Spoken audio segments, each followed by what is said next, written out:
All right, here we go. Faizon Love, welcome back to Vlad TV. Back at it, Vlad. Back at it. Yep. See you wearing the Death Row hoodie. Yeah, yes, always homage to. Like I said, I was a fly on the wall in Death Row, Solar, all those different, like I said, to be a part of history and be there. People can tell you about it was like when Elvis walked into Suncoast or people tell you it was like when Gladys Knight walked into the record, but when you there and you see Snoop and you see Pac at the board working, you see Dr. Dre putting this shit down, it's a different thing. Because imagine if we had cameras back then. I mean, we had cameras, but they was all big and shit, or they were little white disposable cameras. You couldn't be around them niggas with that camera. They thought you was the police, like, hey, Pac, can you imagine me going, hey, I know we all have to, hey, stop what we doing, guys. No. It was like the moment was better than anything. Yeah. I remember sitting there watching Dre. I talked to Dre about a month ago. So I remember sitting there watching you. He was doing a mood board or whatever. And they were just going through sound. I'm like, oh, that's it. I'm like, this is a genius. What is he look? Because I'm like, what the fuck is he look? Sounds good to me. The beat sounds dope. Boom, boom, boom, boom, boom, boom. Doc, whenever somebody asks me my number top 5, I always say Doc, D-O-C. It's Doc. I give it to Doc, number 1. They don't understand. I don't give a fuck. He's a genius. Oh, yeah. Ice Cube's a genius. Yep. MC Ren. Too Short. DJ Yella. Don't forget, no DJ Yella slander will be allowed. I've interviewed him twice. He played a very key role. In fact, the way Dre and Yella bounced ideas off each other during those early times, I don't think NWA would have came together if Yella wasn't there. Listen, everybody was a cogwheel. Yeah. Arabian Prince had a role in there. He brought in the whole techno type thing. Yeah. No, people was, don't get it twisted. Egyptian Lover, boom, boom, boom. Yep. Boom, boom, boom. Boom, boom, boom. That's how you had to dance like that. I nip it. Uncle Jam's Army. Listen, the whole West Coast electro sound was a thing. It was a vibe. Ice-T with the leather suit. I have a picture of all of us at a church DJing. Me, Ice-T, and the glove. Yes. So to be a part of that is like, then you go to New York, be a part of that. I'm like Russell Simmons. Russell Simmons says 2 things to me, 3 things to me every time we see him. What's up, funny nigga? This nigga funny, yo. This nigga funny. It's fuck. This nigga funny, yo. What's up, funny? This nigga funny. Everywhere we go. Hey, man, Russell Simmons has definitely an eye and an ear for talent. Listen, he's not only in music, but in comedy and all types of other shit. Shout out to Russell Simmons. Me and him still talk. Listen, I've been seeing Russell since the 80s by himself show up in Harlem with a bad chick. The darkest spots of Harlem. You funny nigga, what are you gonna eat? That's before I became a vegan. Right. So to see all this, I remember Jason Mizell seeing me perform around the corner from their spot on Green Street in the Village. I was performing at this little spot. He's like, oh, yo, you funny, man, you funny. We went outside, we talking. He says, you want to hear something? He lets me hear the Run's house. That, whose house? Run's house. I'm like, he had this black Lincoln. You remember the Lincolns with the slant back? I'm listening to this shit. Who he blowing the street up? Whose house? I'm like, oh shit. Run's house. DMC. Yeah. Jason Mizell is Jam Master Jay, for those that don't know. DMC walks down the street in the shadows with a bottle of OE. What's up? They start talking. These motherfuckers say, you want to come with us? We about to go perform someplace around the corner.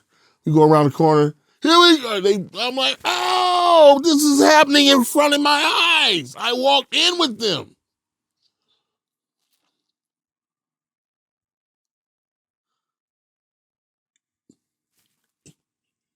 A front seat. Whip a whip. Grandmaster Caz. We was roommates. Kings on Kingsley. Selling weed. Whip a whip. You don't know about Donna Rock. Come on, man. A front seat. Well, let's get into what's happening right now. And at the top of the news, someone that you have been romantic with before, allegedly, Gabrielle Union, called out Boosie. Called out Boosie. Gabby, what'd she say? Gabby.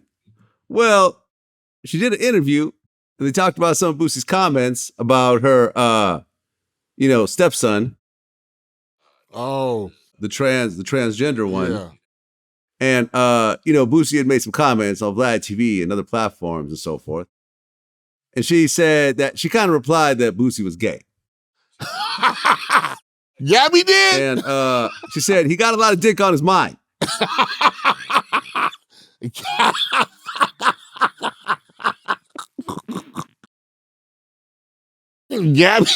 Gabby's tough now. She ain't no pushover. She's tough. I mean, she's fighting for a family. I could never. Whenever I don't really comment on shit like that because it ain't my. I know that when I was a kid, I wanted to be Spider-Man. And there's two things. I wanted to be Bruce Lee, and I wanted to be a dirt bike riding champion. And my father told me, nigga, is you crazy? So I would put my gi on and go outside and fight people. My father's like, what's wrong with you? Then people started getting dirt bikes. James Boone had a dirt bike. He was delivering on his he was delivering papers on his dirt bike. I'm like, Pop, I gotta get a dirt bike. He's like, boy, is you crazy? He said, let's just go down there and see how much they cost. Dirt bike back then was $2,500. My brother, shit, you must be crazy. $2,500, that's a lot of money back then, right? But James Boone's like, all you gotta do is get a paper route and pay $60 a month or some shit like that. I'm like, all you gotta do is get a paper route. Pretty soon, everybody in the neighborhood, arms was like this on casket and shit. Going to school with necks like this and shit.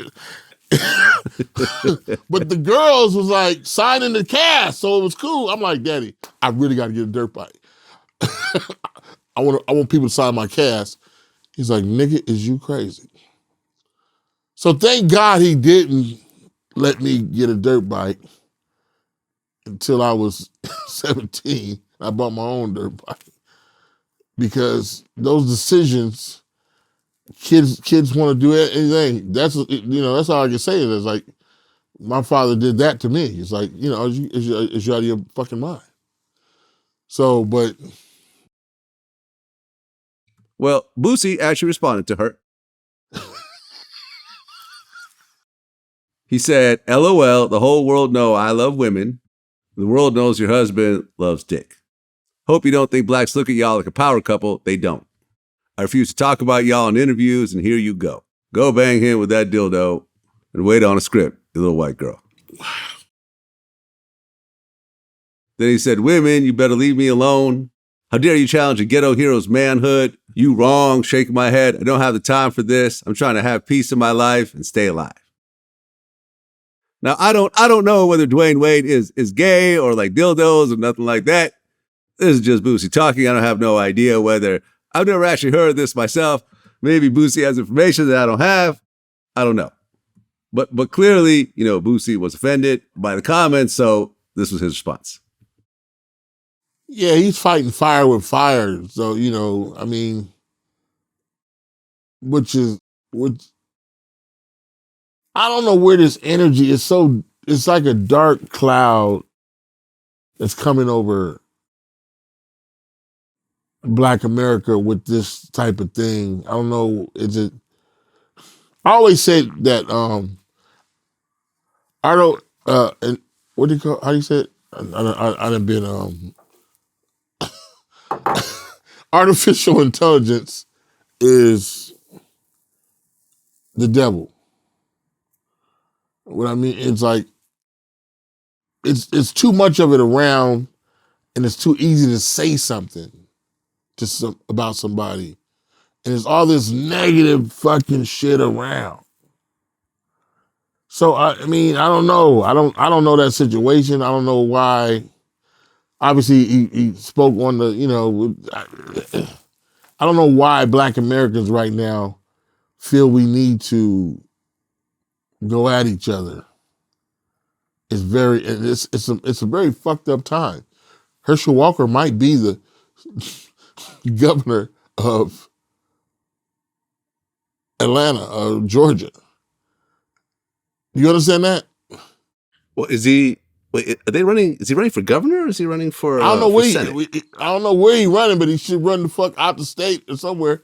But he's really running, like they really got goofy blood running.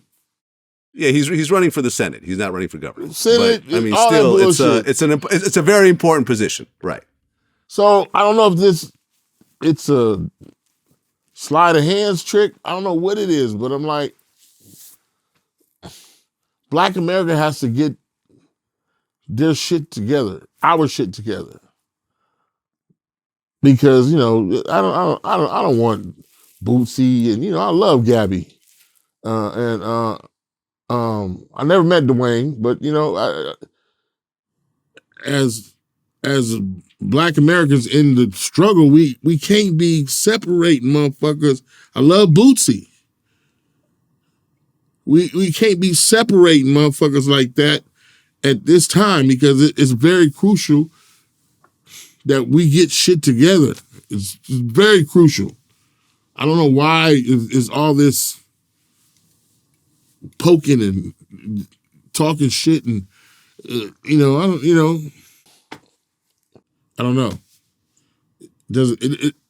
It's never. I've never seen the OJs talk about Lola Falana. Fuck that bitch.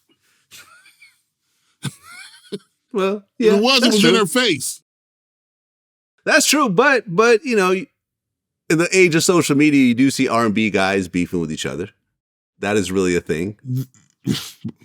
Tory Lanez and August Alsina had a fist fight. That's good. They had a fist fight. You know what? That's good. They had a fist fight. Good. They should fist fight. Rumble, okay. Now, after that's over, sit down. Why do we have this fist fight, brother?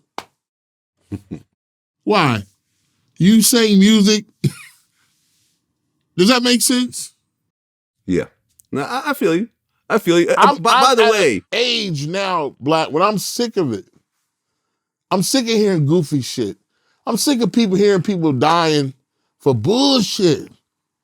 Not even for a cause, for bullshit. Like for bullshit. And they think it's cute. Like, you know what I'm saying? You had made a video talking about Herschel Walker And you talked about Hickory. Hickory. You know what hickory is, right? I do, but tell the audience what hickory is. Hickory is the study of man. Your past is your hickory.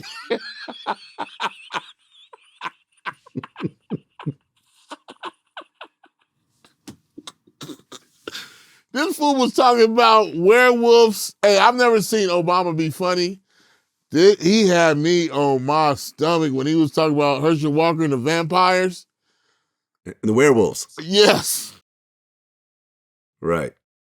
It's like that's where we at. I'm not a political I can give a fuck who's the president. I can give a fuck who's a senator. I can give a fuck a rat's ass. I still got to get up and provide for my family. I still got to go get it. That senator, governor, all that. I'm not going to respect anything that was around when slavery was around, and you haven't changed it. You haven't changed. Well, what master do you want now? We want these this master here look good. The fuck out of my fuck him too. I remember telling people, I said, Biden's gonna choose the little high yellow girl lady. What's her name? Kamala Harris. Yeah.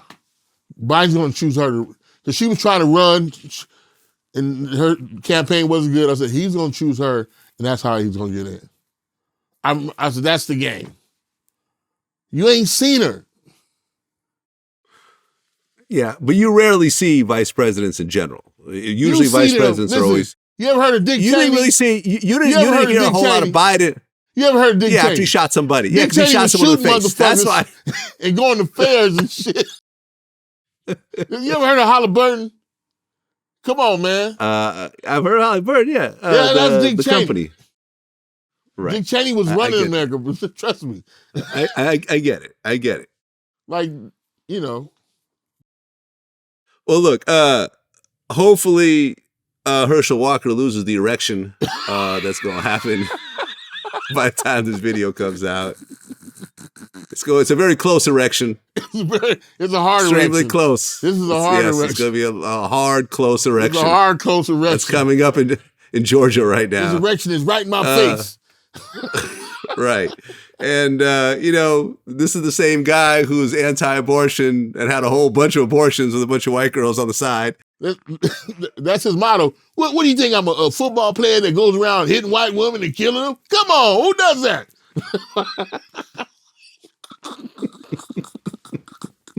Come on. That?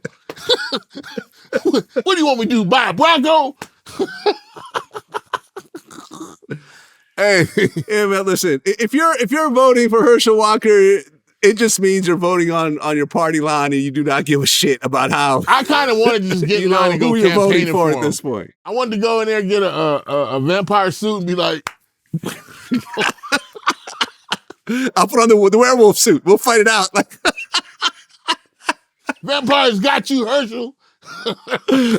And the way he told the story was like, I was like, man, you know how football players talk back in the day versus now? They're very articulate now. Yes, the game was very efficient. I thought we all got together and became a win. Back then, it was like, I was a werewolf.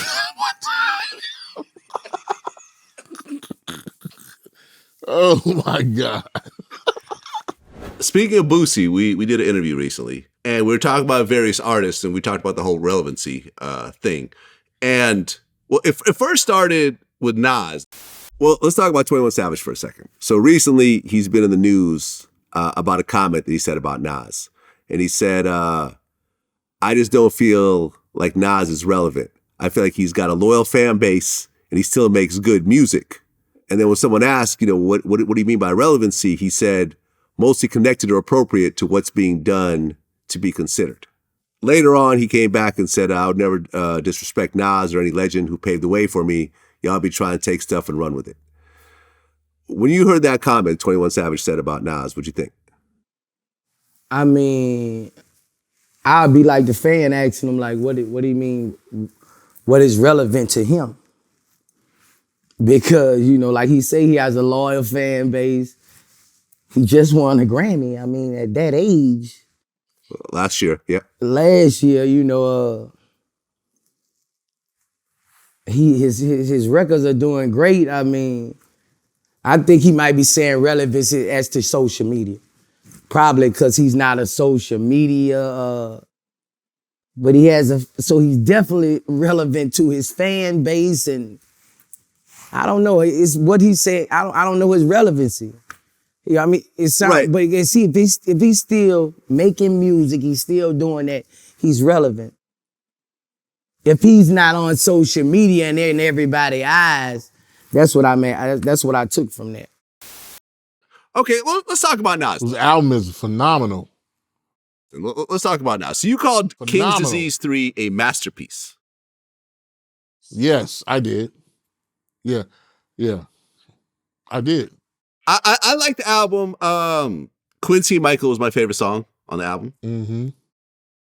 I wouldn't say it's a masterpiece, but then again, this is personal opinion. If you feel it's a masterpiece, I fully respect your opinion. I say it's a masterpiece because it's the first album I can listen to all the way through.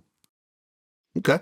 And I'm gonna tell you, the last time I did that was AZ's album last year. Okay. And this album is got a flow. Oh, it was brilliant. It was brilliant. He used that hard as that from the Robert Townsend movie, that sample. I mean, the whole album is bananas. Bananas. Shout out to Hit Boy. He did a great job on the beats. Because I know you got a problem with him picking beats. Well, yeah, I've said that before. And I feel this album is solid. I don't feel that beat-wise it's his best work. But that's just my personal opinion. I'm always going to hold it up to Illmatic, right? I look at Illmatic and I look at, Stillmatic. But you can't really do that. Some of his, I know you can't, but because here I am doing it. So you don't go look at a Picasso and be like, it ain't like the other one with the ear. Well, you could actually say that. Well, number one, you're talking about Van Gogh, but yeah, you could actually compare. you could compare artists' work as they develop. Sometimes they get better. Sometimes they don't get better. Ultimately, at the end of the day, you have a body of work. And when you put it out there, just like when I put my shit out there, some people say, oh, this interview's trash, or, oh, I hate this interview, or, oh, but I like that one. I like the Keefe D interview, but I hate this one, or, you know what I mean? It is what it is. It's all subjective, number one. It's all subjective. But there's taboos in there. There's Nas is an artist that has been proven. That's why the 21 Slavage, 21 Slaves. 21 Savage. What's his name? 21 the Slave? Okay, I'm not gonna co-sign this, but go ahead. This fuckhead he doesn't understand being around that long. That long is fucking reverence. He hasn't when he was thinking about rap, Nas was on tour selling out rap. True. Well, the two of them did a song together. I didn't know that. Yeah, they actually did a song together called One Mic, One Gun, with both of them rapping on the song. Nas starts it off. 21 Savage did the second verse. And from what 21 Savage says, that him and Nas had actually been in communication this whole time, even before he made the comment about Nas not being relevant. And he said that Nas wasn't offended by that, and actually it was a good transition point to actually do the song together, which I think is smart. I always feel like if you have some sort of public beef with someone, unless it starts getting just way too personal and you start talking about family or whatever else, the two of you should get together and actually do some shit together. Me and Annalie Chopper did that, and we had great results from it. We were beefing online, and we did this interview, and it was a dope-ass interview. So they were, 21 Savage said what he said, and then they did a song together. My thing is that, I like to play devil's advocate a lot. I think a lot of times, especially in hip-hop, people mistake legendary and relevant, right? Like, for example, you look at the rock world. Rolling Stones are a legendary group. Mm-hmm. When they go on tour, they will play in the biggest stadiums on earth, right? They're not doing little clubs. Like, they will go and sell out Wembley Stadium. They'll go and do SoFi Stadium. Like, they'll do huge festivals and huge venues, right? Which means that they have a serious audience, right? People still fuck with their music.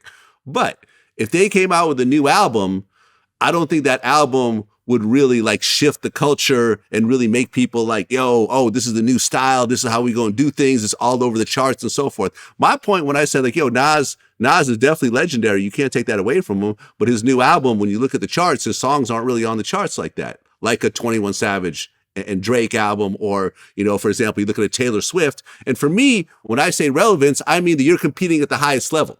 You're competing with all the other big dogs. That's my thing. But that's just my opinion when it comes to relevance. Right. Other people feel that relevance is a whole different thing. Let me tell you, first of all, where that word relevance came from. Record execs, when the OJs would come out and then there was a new group come out, like the Silvers or the Whispers. They go like, listen, guys, you guys aren't really hitting it like you did. You're irrelevant. We can't give you any more money because you're irrelevant. It was a trick bag. The word is, number one, the OJs are still touring. Nas can do whatever he want to do. 21 Savage has a life expectancy on him. He hasn't been Possibly. around. We don't know. We don't know how long he will or will not stay. Oh, really? Around. We don't know. We What? don't know. What? Right now, 21 Savage is kind of at the top of his game Of right course. now. He has a new album with Drake. Last week was who? Who was at the top of the game last week? He was last week as well. He's been I'm talking kind of last running year. it for a little while now. Who was at the top of the game last year? 21 Savage was kind of the top of his game last year as well. Hell yes. He got songs with Post Malone that went ballistic. I understand that, but nobody gave a fuck, really. People gave a fuck. I would agree. I would Listen disagree to me. on this part. So what you're saying is 21 Savage is more relevant than Tupac. At this very moment right Fuck now, no. yes, Fuck at this no. very moment. Now, who is They a more don't love legendary him like artist? If Tupac came out with a new album with a bunch of old verses on new beats and so forth, I mean, it's kind of hard to stay relevant when you're dead. I mean, let's just put it like that. Elvis got a whole bunch of albums. People love Juice WRLD that people really don't fuck with. Yes, they do. If you're already an Elvis fan, then yes, you're gonna go run it. But Elvis ain't getting any new fans with his new album. That doesn't make you relevant because you got new fans. I'm just saying, to me, relevance means you're competing at the highest levels. You're up there with all the other artists in your genre. That's all I'm saying. Stevie Wonder is irrelevant. Stevie Wonder's legendary. He's a legendary artist. If relevance. Stevie Wonder dropped a brand new album right now, it would not be like, oh my God, everyone come listen to this new Stevie album. He's already said it all. He doesn't need, exactly, because he's legendary. He's legendary. They don't even buy. 21 Savage has never sold 9 million records. He's got something called imaginary streams. He doesn't know what it's like. Not imaginary. He doesn't know what it's like for a motherfucker to get in a car and drive. I think 21 Savage, matter of fact, I'm pretty sure 21 Savage has sold about 9 million records. No. If you really count it all He out. sold 9 million. He sold 9 million imaginary dragon streams. No one's went to the album Tower record and bought his shit and took it home and studied the motherfucker. Right, because Tower Records is out of business. Right? I mean, that's what I'm saying. 21 Savage has a song, like the Jimmy Cook song with Drake has 338 million streams. I bet He's got 15 million. 21 Savage has 50 million monthly listeners on Spotify alone. And guess what? Kanye West was a billionaire last week. Now what? All that shit is bullshit. It ain't brick and mortar. It's all bullshit. It's all bullshit. 50 million motherfuckers is fucking with him? Yes. No. Easy. And guess what? For free. Worldwide. For free. Nope. You got to pay for free. Spotify. Spotify is a premium service. Spotify is a premium service. It's a subscription. Subscription $7 service, a month exactly. or whatever it is, and you can listen to it for free, my friend. For After you pay free. your $7. And this does not count the YouTube numbers or the Apple Music numbers or the title numbers, everything else like that. For free.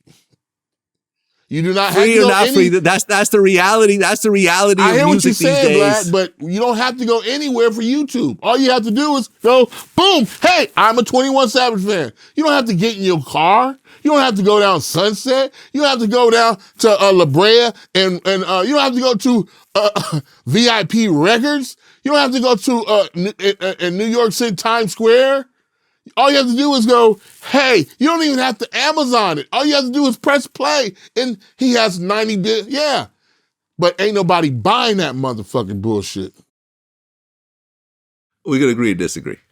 At the end of the day, streams are the new yardstick in terms of how music is listened to. And when you look at some of the classic artists out there, like for example, you look at Tupac. Let's take a look at what Tupac streams are.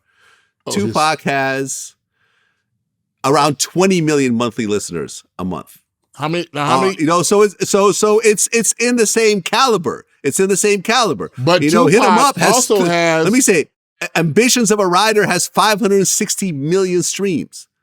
And that's an old ass song. So that's people coming back and listening to it. So actually, you can't say that Tupac is still relevant. Look at his numbers. In fact, you can say that. You can say that. Tupac is definitely relevant right now. Listen, without seeing those numbers, I already know Tupac is a Steely Dan, is a Elvis, is a legendary Nas, he is a faction and what we call a staple of the community. 21 Savage is a vagabond. He's passing through this he ain't even from America. He passing through this motherfucker. Get your shit and keep moving, boy. You're not from here. Where your mama live? Where your daddy live? Where your daddy go to school? What kind of food you eat at home, nigga? We ain't eating no biscuits around here, motherfucker. This motherfucker got me on one. He can't even judge Nas. And Nas is so cool. He ain't gonna let no shit like that happen to him. It's like he ain't gonna let it shake him. Cause he know he just, Nas is he's cool as a motherfucker. He probably laugh. Like, I'm not even making my money doing this. I'm making my money with Uber, whatever the fuck he got going on. Coinbase, right? Whatever it is. Is it Coinbase? Whatever it is. Well, Coinbase, he was one of the original investors in, and they went public. I'm sure he cashed out big. Yeah. Well, part of that same conversation with Boosie, we started talking about Jay-Z, and Jay-Z felt, but I actually said that Jay-Z actually is relevant as a rapper right now, and Boosie disagreed. He said that Jay-Z's relevant for his money, not for his music. Listen. That when you hear Jay-Z cross the news, it's because he's making $1 billion deal and so forth, but he feels that people don't really listen to Jay-Z like that anymore. Like, I think Jay-Z is the only one at his age could drop and like everyone stops and listens to. You know what I'm saying? Like, up there with the Lil Babies and the Kendricks and like everyone stopped. But Jay-Z's not relevant this day for music. I think he is. I don't think he is. I think he is. I don't think Jay-Z's relevant this day for me. I don't. Okay, so if you're gonna say Jay-Z relevant and Nas ain't relevant, no. Okay, let's put it like this. Do you think if Jay-Z dropped a brand new album right now? No. Just like when I go to these clubs in Atlanta, these 25 to 35 clubs, I'm not hearing Nas. I'm not hearing Jay-Z. Every club I go in is not one or the other, Vlad. I'm in the city.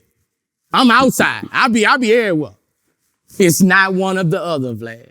I'm telling you that. Jay-Z is respected by these people for being that boss that he is. When Jay-Z flash crossed that motherfucker, it's something with $1 billion. It's something with a 500 billion, 200 billion. When them young niggas see him, it ain't his songs flashing across no fucking social media. It's his hustle. That nigga got hustle. That's what everybody fucked up about him relevance right now. No, I'm not finna say that I hear Jay-Z in the club and I don't hear Nas. Listen, so you know that's about, you asking me. I mean, everybody thinks I don't like Jay-Z. I like Jay-Z. There's just parts of his hustle I just like, But Jay-Z is pop. Yeah. So he's pop. He's married to the biggest star in the world. Mm-hmm. When you say Jay-Z, you kind of saying Beyonce. Jay-Z, Beyonce. Yeah. You guys so it's like, you're not really, it's like maybe where he's going to, like, I don't go to clubs and shit like that. I'm not taking a gun. I'm not taking my shot and shooting a motherfucker. But if I go to a restaurant, that's why I tell people the difference between a catalog that you can sell and a catalog you can't sell is, can they listen to your music in the elevator? When they go to the Four Seasons, are they playing? They're playing Jay-Z and Beyonce. They have that version. Right. So they're not playing 21 Slavage. Okay? I don't know if they're playing Lil Boosie. Right. So I mean, Boosie made actually a pretty good, interesting point. What he said was, when you look at Nas's fan base, like his original fan base, half of them are probably dead. no, come on, man. That's what I'm saying. These kids, they're not thinking globally.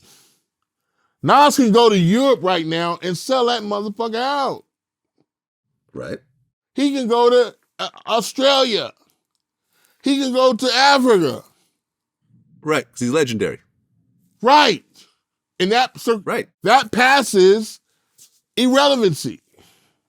Irrelevancy is just a term record execs will give you so they won't have to give you your money. But these kids don't know that shit.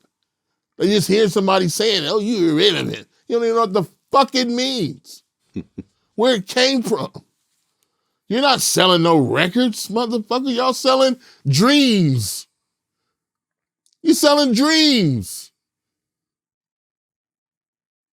You understand?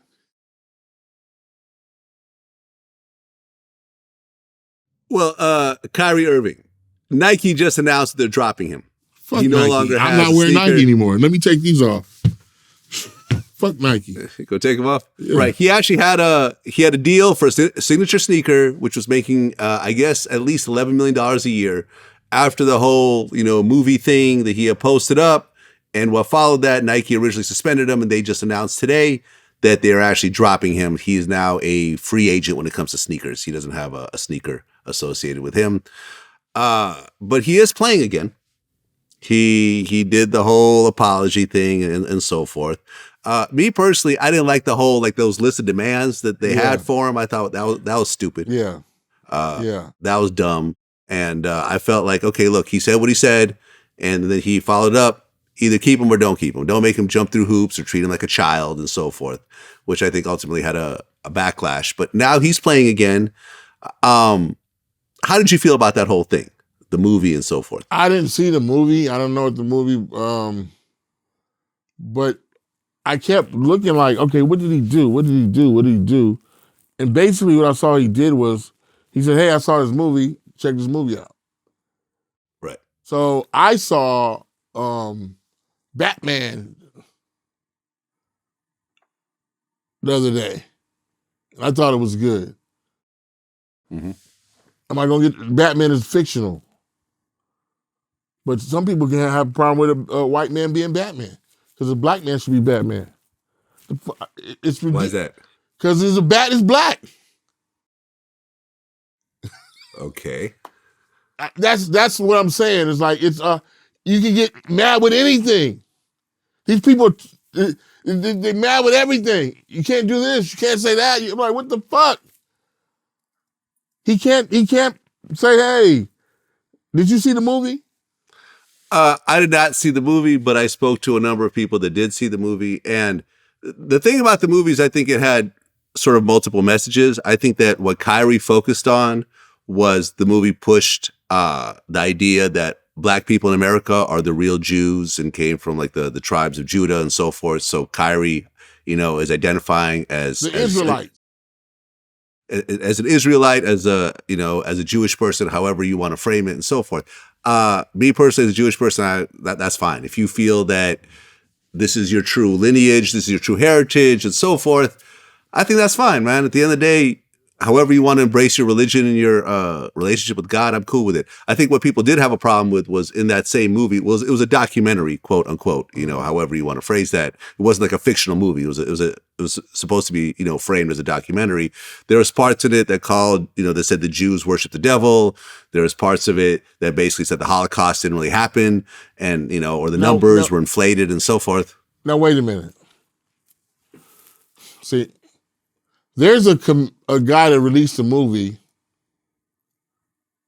Damn, please, my memory. And you know him. That says Jews turned into roaches. It was a comedy. Jews turn into roaches at night. And they're Jews, and it was a big thing. Why the fuck he didn't get no? What's the boy? I am blue. But Borat. Borat. I was like, whoa. Yeah, who's actually, well, he's actually Jewish himself.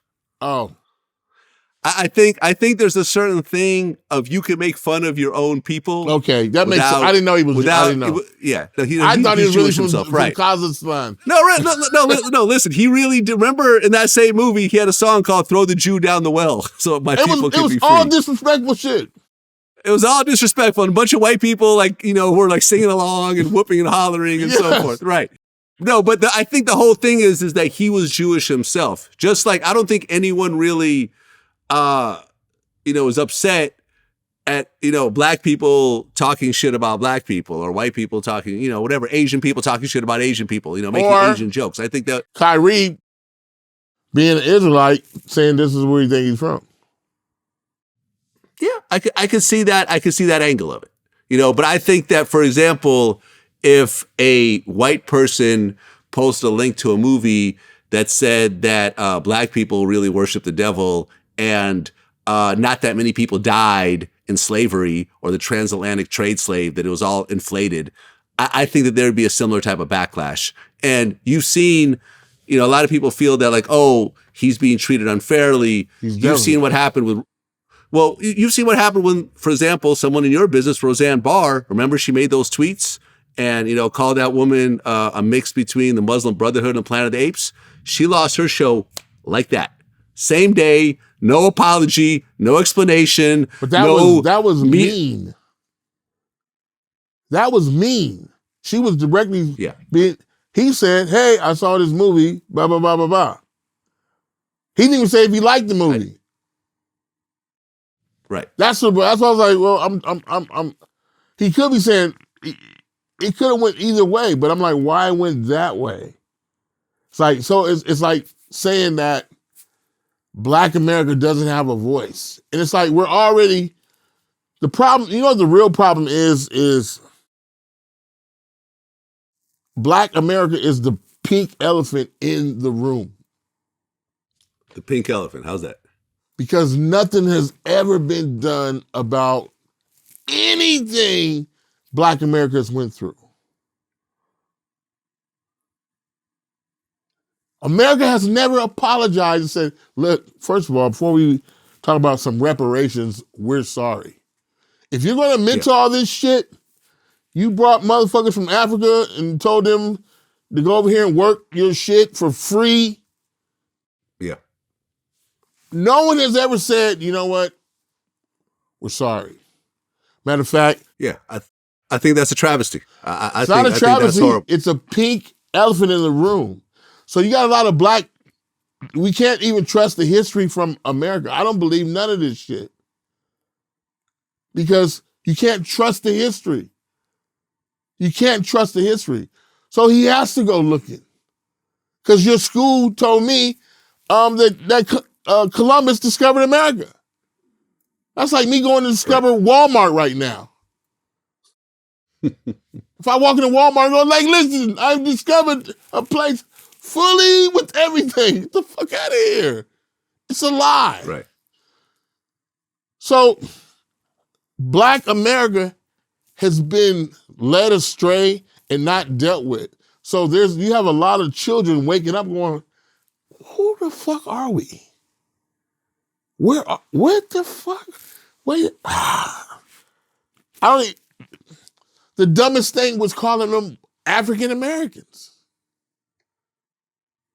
If you're gonna say that you went to Africa on a boat and you brought indigenous slaves here and made them work for free and built America, and you call this place America, these people are the first Americans.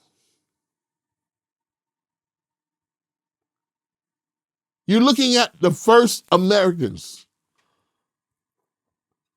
Not African America. No.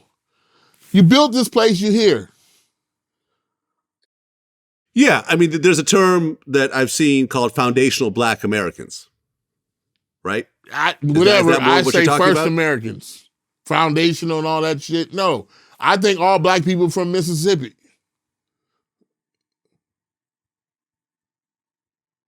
So that's the pink elephant in the room. Everybody keeps dancing around it.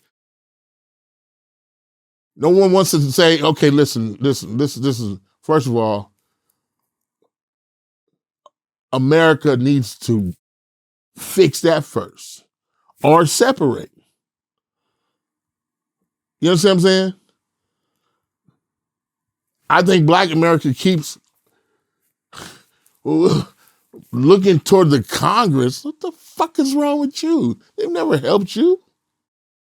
Well, I mean, right now in California, Yep.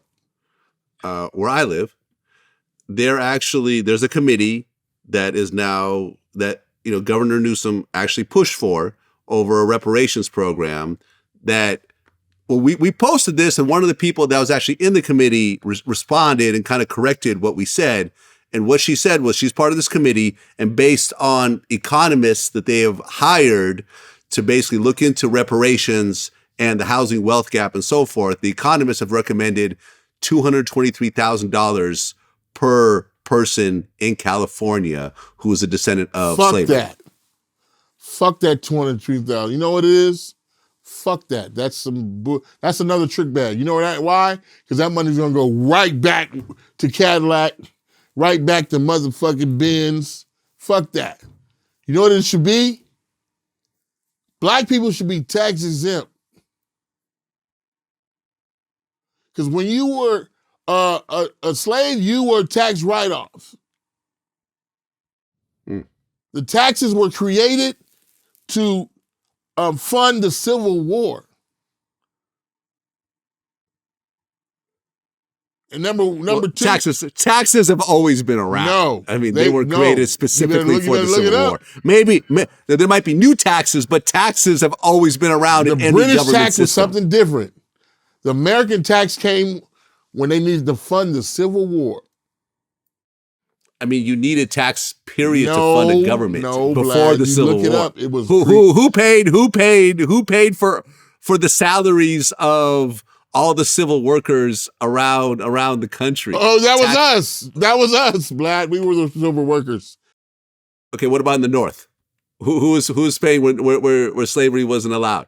Who was paying for the roads themselves. and the school? They just paid for themselves. There was no taxes. Yes, really? There was no taxes. The road, so money just appeared, and they took that money and built roads with it. It's called commerce. Taxes. No, it's not. Taxes was created. The income tax and the federal was created during the Civil War to fund. Okay, I looked it up. You're right. The income tax was created to fund the Civil War, but taxes as a whole were around before. The British brought the taxes over with that bullshit from Rome. The income tax started in 1861 to fund the Civil War. You're actually right. So we're kind of both right, but you make a good point. I got it. Thank you. Yes, you got it. You got it. Well, my point is, yeah, if that's the case, we should be tax exempt. I think that's actually a good idea. I would support it. Listen, I remember at one point I caused a lot of controversy because I said, listen, I feel that I support reparations and it should be possibly in the form of free college education. A lot of people got on me about that.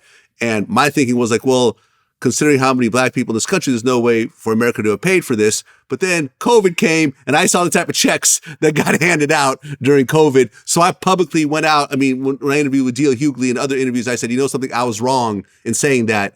I don't believe that, reparations should come in the form of college education. I do believe they should come in the form of tax or, in terms of like tax exemption or cash payments or possibly land or a combination of those things. It should be tax exempt. And when you turn 18, if you have a job, you verify you have a job, you automatically qualify for a home. Fuck all this calling your mama, your taxes, your all this bullshit, all this red tape bullshit. You qualify automatically. If you have a job a certain time, or that's what it should be. Fuck all that, because that's just bullshit too. The mortgage industry is bullshit.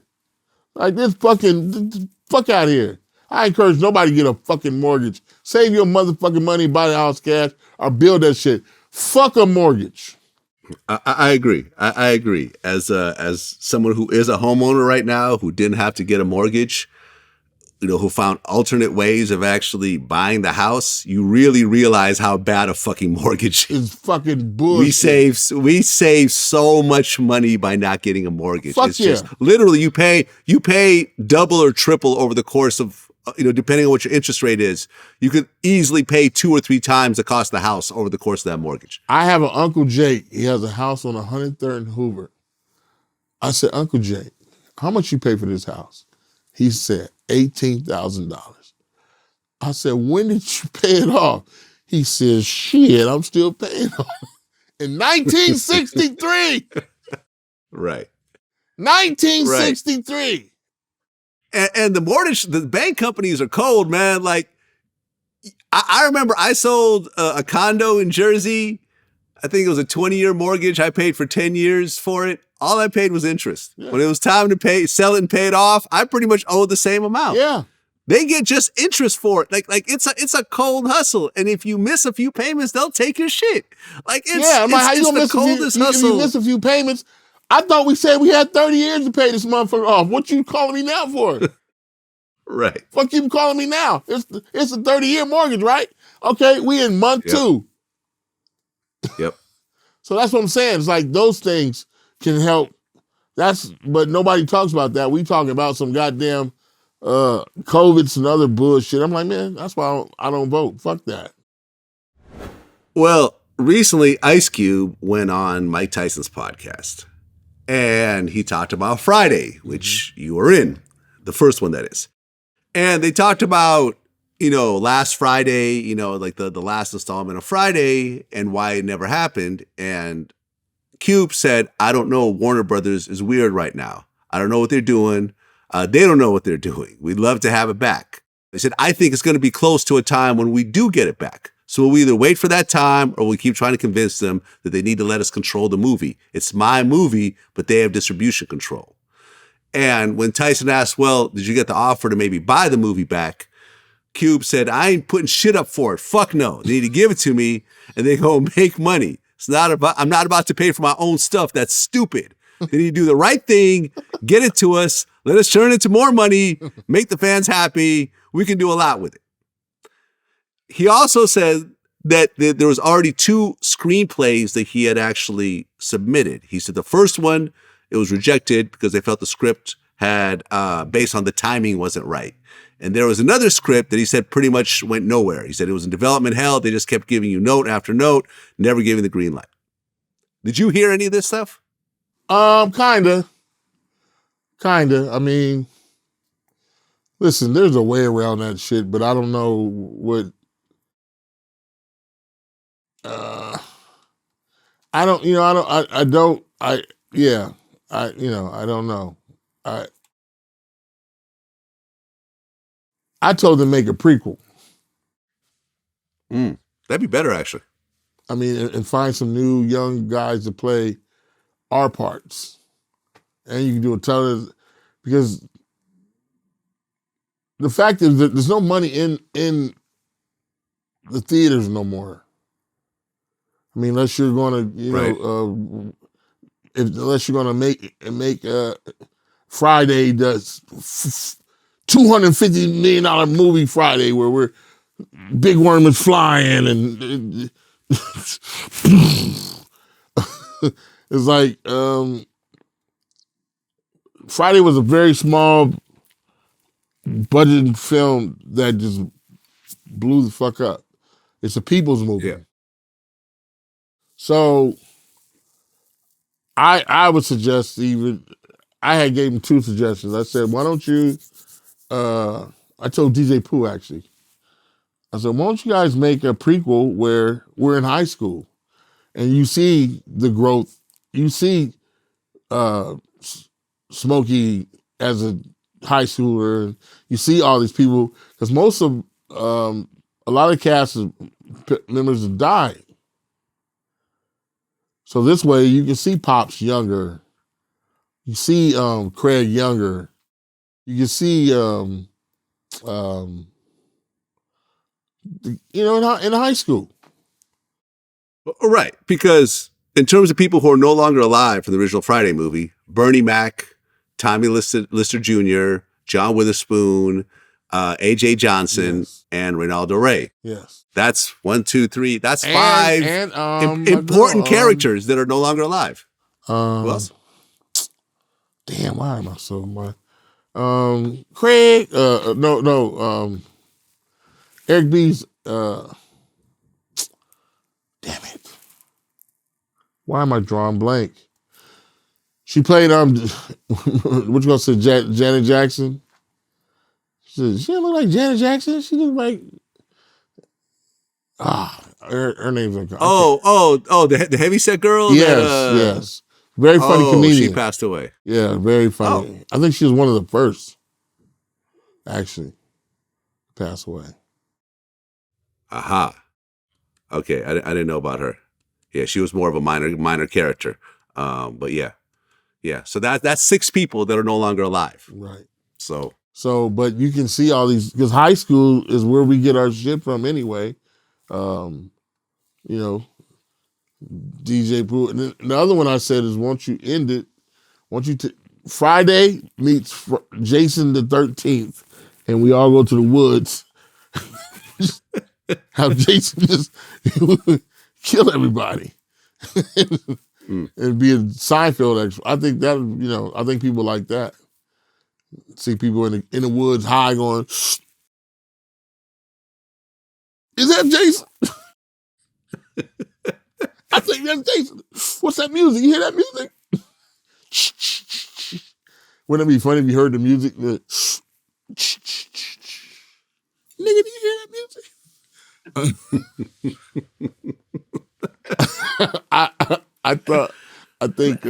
I don't know. I really don't know what's going on. The film industry is so different now. And it's like literally separate, it's like, it's so many films and they're all going to, Amazon and Hulu. I did a film of Santa Games. I finished it in September and it was on Hulu in November. That quick. hey, did you get paid? So there you go. No complaints. That's what I'm saying. That's the new era now. It's not like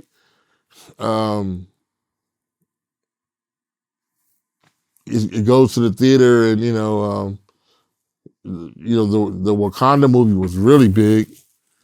That's a built-in, that's a built-in machine. Even the movie, what's it called? Woman King, or yeah. I saw that, and actually in the theaters, I actually saw it. Yeah, I saw it too. I thought they were the same movie.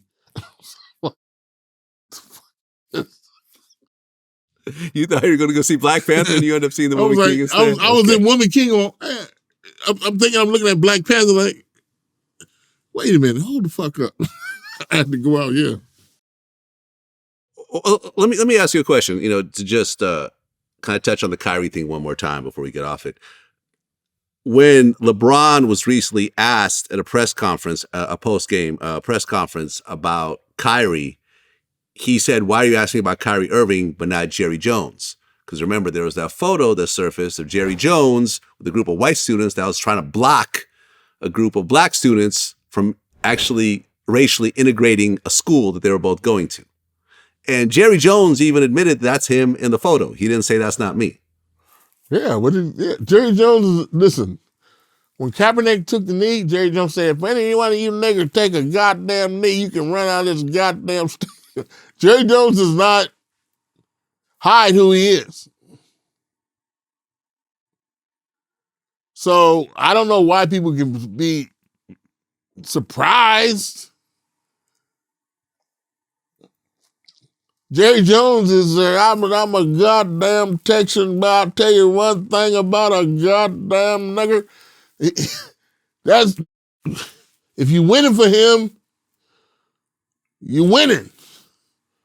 But if not, you remember what happened during the Kaepernick thing, right?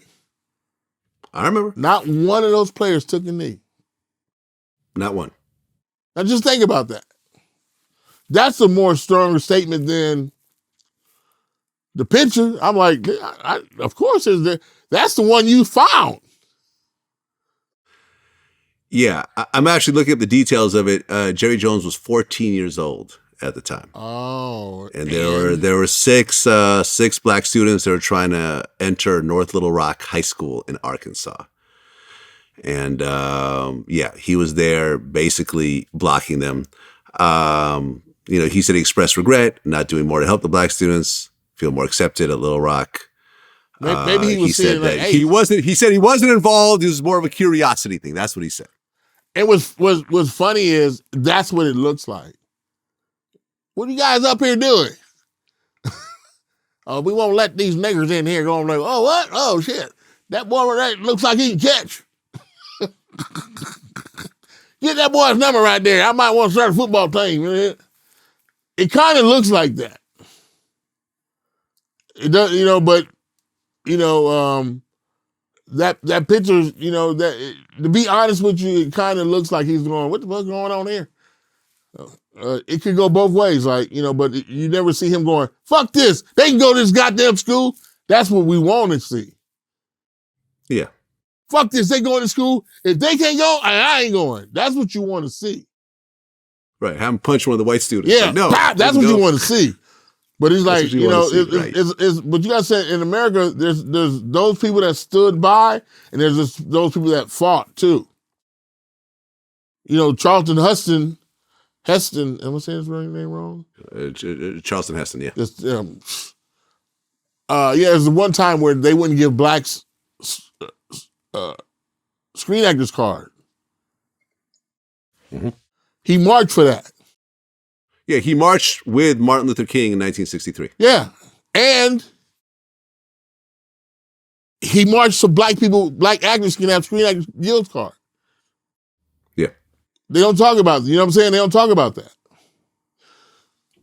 So, Betty Wright, it's a lot. It's not just like all white people are fucked up. There's white people that are fighting in the struggle. Like, this ain't right. So that picture with Jerry looks like he's on the fence. Like, I don't know which one to like, but, but it does look like he's just being curious. They just called him, we don't know. The seconds later, did he go in there and go punch somebody, go like, let him in? I think if he did that, he would have mentioned it very quickly. He'd be like, well, actually, right after that, I punched. Right. Like Forrest Gump. Remember Forrest Gump? When he was, Yeah, he was everywhere. Forrest Gump was in, they wouldn't let him in. The girl dropped her book. And he was like, "Hey, go." And it's like, "God damn, Forrest." But listen, I don't give a fuck about racist people. Because we all can be racist. Just don't put your motherfucking hands on me. That's all I ask. I could be a nigga from across the street. That's why I think people don't understand the difference between racism and murder. When a cop shoots an unarmed black man, that's not racist. That's murder. That's not a race. He can be a dumb nigga and all this, whatever, but once you put your hands and put him in the cuffs, throw him in the back and break his neck, oh, you a murderer now. Fuck that racism shit. You a murderer. Well, speaking of that, when Kanye went on Drink Champs and said that George Floyd didn't die from the cop's knee on his neck, he actually was a drug addict, and that's why he died, and the knee wasn't really on there. How did you feel? I was just like, somebody needs. The boy's hurting. Listen, the boy is living what I call a heckler in the house. His girl is fucking everybody. When she comes home, she listening to Drake. Her ringtone is Ray J, One Wish. There's a picture of Reggie Bush in the bathroom. She's watching Chris Paul on television. He's fucked up. Play basketball. He's fucked up in the head. He got Pete Davidson is Kristen, making her pancakes.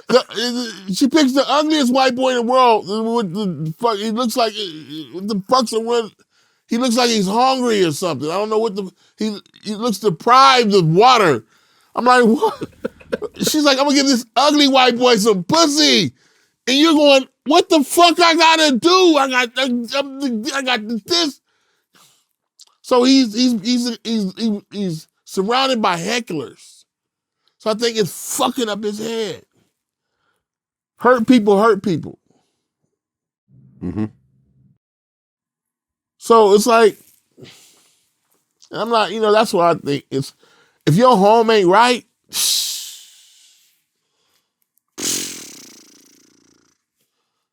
that home ain't right, brah.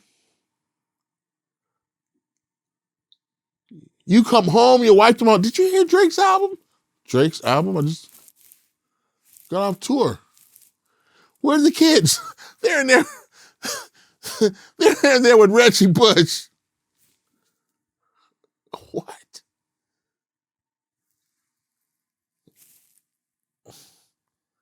He's dealing with, and look, that's not the one girl started the slut roll. The slut march. Amber Rose. It's like, what the slut walk. Fuck? Amber Rose. Yeah. It's like, The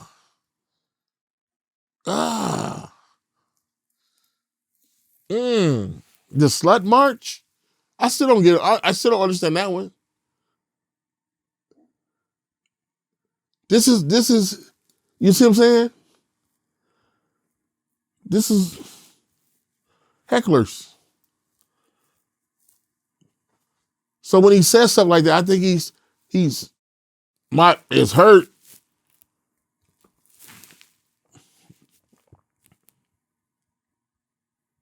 You know what I'm saying? They keep talking about his meds. No, it's pussy. He likes these women. He really loves, he's like, yo, I got a family. I got a family. 4 kids. Huh? Yeah, he's got 4 kids with Kim. Yeah, he think that's a family that you can't see, that you can only email. Pete Davidson is taking your son to school. The raccoon. In fact, I think Pete didn't Pete get his kids' names tattooed on his neck or that's something like that? That's a heckler. You got to get your ass beat for that. I got to touch you up just for that one. You want to be funny? I got jokes too. I'm catching you coming out of Saturday Night Live, and I'm touching you up. I'm touching you up. I ain't gonna kill you, Right. but I'm gonna touch you up. Right. I know where you'll be Saturday night. I know for a fact where you're gonna be. I know for a fact where you're gonna be. Just like what Kenan Thompson. You heard about Kenan Thompson? What happened with him? The boy, there's some comedian named Red or somebody was fucking his wife or his ex-wife. He touched him up, he had him touched up. Mm. I don't think you should touch, your ex. I mean, I'm not gonna fight over no chick like that, but niggas be in love. These niggas be in love. They be in love. And ain't nothing wrong with that, but it's a heckler. You in love with a heckler. Mm. They in love with, you know what I'm saying? Since our last interview, you had put up a video from your Ring doorbell camera. Yeah. Of a Comcast worker that showed up who claimed that he had left his phone in your house when there actually were no, actual meetings with Comcast at your house. That's the kind of crazy shit that's going on, man. And in the video, you threatened to shoot him if he didn't get away from your door. I just told him I was going to shoot him. I was that close to it's about to go down. Yeah. I don't want to shoot this man. But you're fucking with me. You really picked the wrong motherfucker today because, yeah, there's guns all over that house. Just for this situation right here. Yeah. So you really, okay. You see he got the fuck out of there. He did. And his friend actually started to DM me. I think I told you this, right? No. I think I may have sent this to you. Okay, I didn't. Okay, so his friend was DMing me and basically was explaining the situation. And I think maybe the guy himself may have DM'd me also. I got to look through my DMs. But definitely, yeah, the guy, either the guy or his friend basically was like, yo, we just want to explain the situation. Like, yes, the guy had never been to your house, but when he used the Find My Phone for whatever reason, it showed your house, even though he hadn't been there. And my thing is like, okay, I get that you lost your phone and they're saying that it's there. But if you hadn't been to that house, you should not show up at that house. Like, that's just crazy to me. At that point, you say, well, the phone's gone.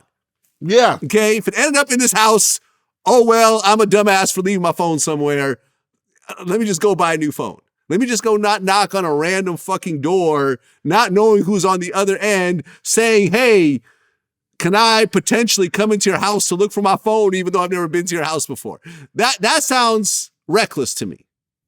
And I feel whatever comes with that, comes with that. And that's what I told him in the DMs. I said, I can't feel sorry for you because you haven't been. Now, if he had been to your house and he left the phone there, there'd be nothing wrong with that, right? If he had been in my house, all he had to do is call Comcast and say, hey, I left a phone over there. Can you please tell the customer the church's house, there's a phone there, blah, blah, blah, blah. And then I would have got, okay, let me look. Let me look. Oh, yeah. Right. Oh, yeah, they told me you're on your way. I left my phone at the height of people, home invasions. Right. My daughter's upstairs. Nah, bruh, it's going down. No. And yeah, they was making all kinds of threats, showdown. I'm like, listen, bruh, we in Seattle anyway, bitch. Now, this is our last week here. How about that? Listen, a friend of mine, Chaka, was walking out of the club, walked some young ladies to the car. This nigga started doing the nigga shit, started agitating the situation. They got into it. He drew, knocked one of them down. They're dead, but they was whooping his ass. It's like 4 of them whooping his ass. They're charging him.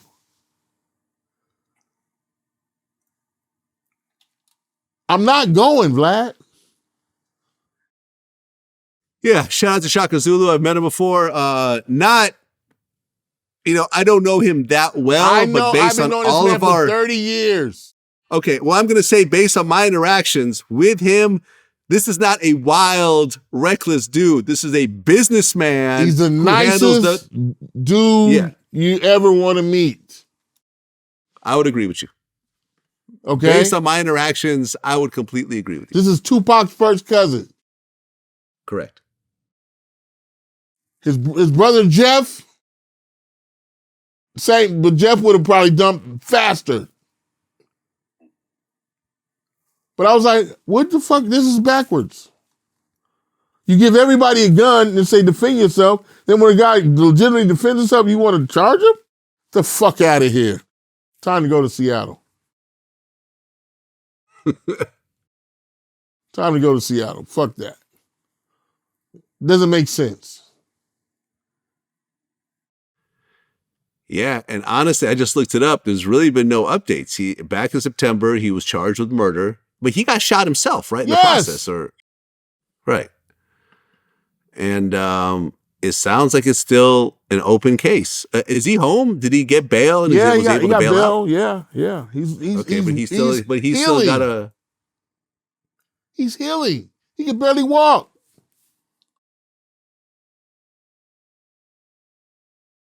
Yeah. So that is pretty crazy. Yeah. So a motherfucker knock on my door talking about they left their phone here. Bruh, Comcast ain't been here for 4 or 5 years. Right. What are you talking about? No, listen, I don't have the DMs. I got to look it up because it was a while ago, but it's like, I was basically saying like, yo, like, what were you thinking? Like, I see no problem in the way that Faizon reacted to a potentially dangerous situation. You're showing up at a random person's house. So what he's basically saying by showing up is saying, hey, I lost my phone and it somehow ended up at your house, like you stole it or something of that sort. So let me just randomly knock on your door and see if I can somehow get it back. Like, bro, if you hadn't been at that house, like I would not show up at someone's house and say, well, it's saying that my property ended up in your house. He said, let me come in and check it out. Like, he lucky. That's basically. Listen, my partner was like, man, let that motherfucker in here and let's take him downstairs. Lance was like, let him in here, man. Yeah, I think it's in the basement. It's in the basement. It's in the basement. I think I see it down here. I'm like, nah. It's in this black garbage bag here. Just reach on in there. Why is it all plastic around here? It's by your phone. It's at the bottom of this. Oh, I left it in the casket. Just go ahead and reach on in there. Right. Lance was like, and the reason why, the Ring recorded it, but what I was doing was telling the other neighbors, like, look, this might be a scam right here. Yeah. So, then I put, what music I put on it? LA Dream Team is in the house.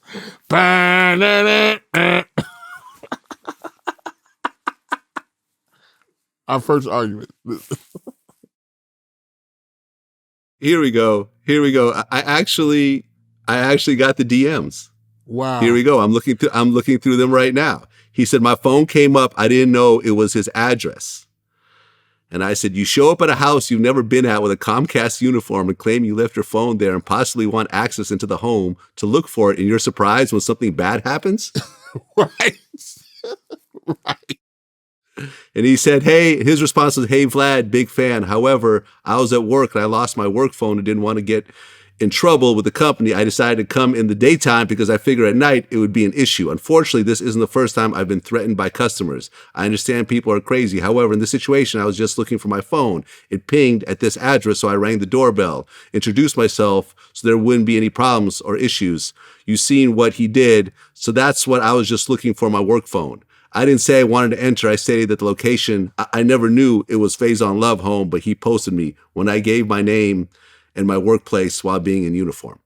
So this is him. And he actually even sent me a screenshot of, the phone showing up there. Does that sound there you go. Like a smart-minded person? Other people have cussed me out. No, it does not. And I told him that. I said, what do you expect? Like I said, what do you expect to happen when you show up at a random person's house and infer that you want access into their house even though you had never been there before, and claim that you had left something even though you had never been there before? Right. It's crazy. And I may have actually, I would have reacted possibly in a similar manner. You know what I'm saying? But I probably would have had my pistol out. I may not have told you I'm going to shoot you, but I got lots of guns in my house too. Listen. And yeah. I had to.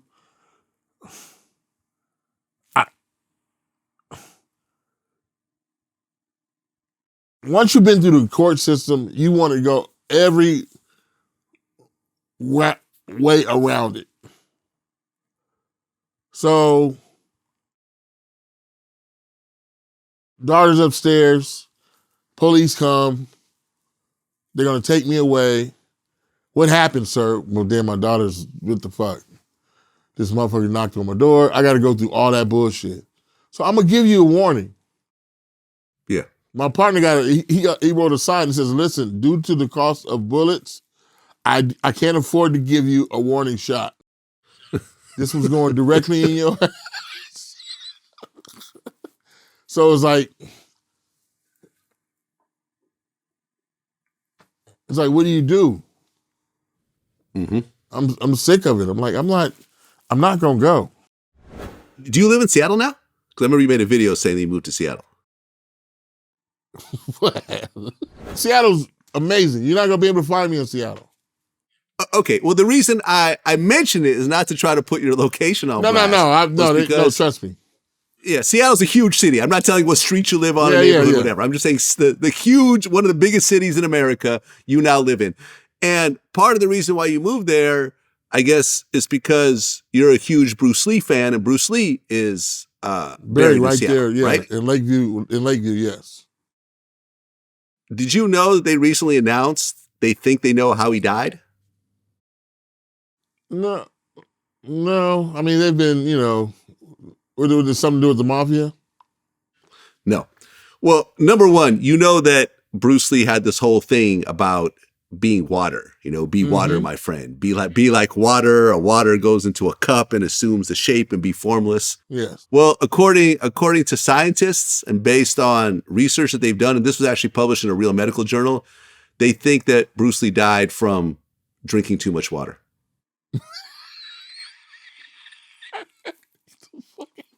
No, see, it's a fucking joke, Vlad. No, I'm dead ass right now. Listen to me. I'm dead ass. Listen to me.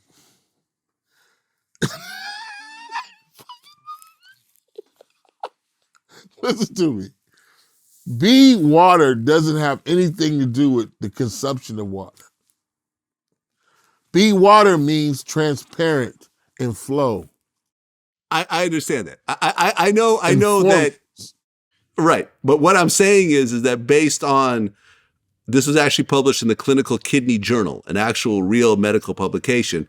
They're saying that he basically was drinking so much water all the time that he ended up basically dying from drinking too much water. So he really took it to heart. This whole be water, he just drank water like crazy. This is what they say. Those people are crazy. Okay, look, it says, in conclusion, we hypothesize that Bruce Lee died from a specific form of kidney dysfunction, the inability to excrete enough water to maintain water homeostasis, which is mainly a tubular function. This may lead to hyponatremia, cerebral oedema, and death within hours if excess water intake is not matched by water excretion in urine, which is in line with the timeline of Lee's demise. So he was drinking. So his water wasn't transferring. He was drinking a bunch of water. He kept drinking. He wasn't going to the bathroom. And he basically his kidneys weren't able to process all the water. And that's why I think he died. And he died like relatively early, right? In his early 30s, right? Matter of fact, he just had a birthday, yeah. Do you know? He died age 32. Yeah. Now, do you know Bruce Lee and what famous guitar player went to the same school together? And they have the same birthday? At the same time or just the same school? Same time. So this has to be someone that's kind of older. Oh man, I don't know. Who is Bruce Lee's? I mean, Bruce Lee was born what in the 40s, the 50s, the 40s. 40s, 47. He was born in 1940. So you're talking about someone who is 82 years old right now. I don't know. Keith Richards from England. I don't know. I give up. Jimi Hendrix. Ah, okay. Jimi Hendrix and Bruce Lee. Same birthday. Mm. Buried in the same city. Went to the same high school, Garfield High School. November 27th, 1940. Yeah, man. Listen, rest in peace. I mean, who didn't want to be Bruce Lee when they were younger? I know I did. Who didn't take a couple of broom handles and had their dad put a little chain in between it and make some homemade nunchucks. You know how many and try to take them to school? I got from making my broom handle nunchucks for my mom? I'm like, the fuck is wrong with you? I'm like, everyone did that. Everyone loved Bruce Lee. Everybody loved Bruce Lee. Man. Nunchucks. Brass knuckles. Yeah, trust me. But the fact that I know that, I've had lunch with his daughter. Oh, okay. With Shannon. One of my first film I directed was a movie called The Towel of the Towel of the Golden Mass. And it was basically a documentary of this horrible karate movie. And and what I did was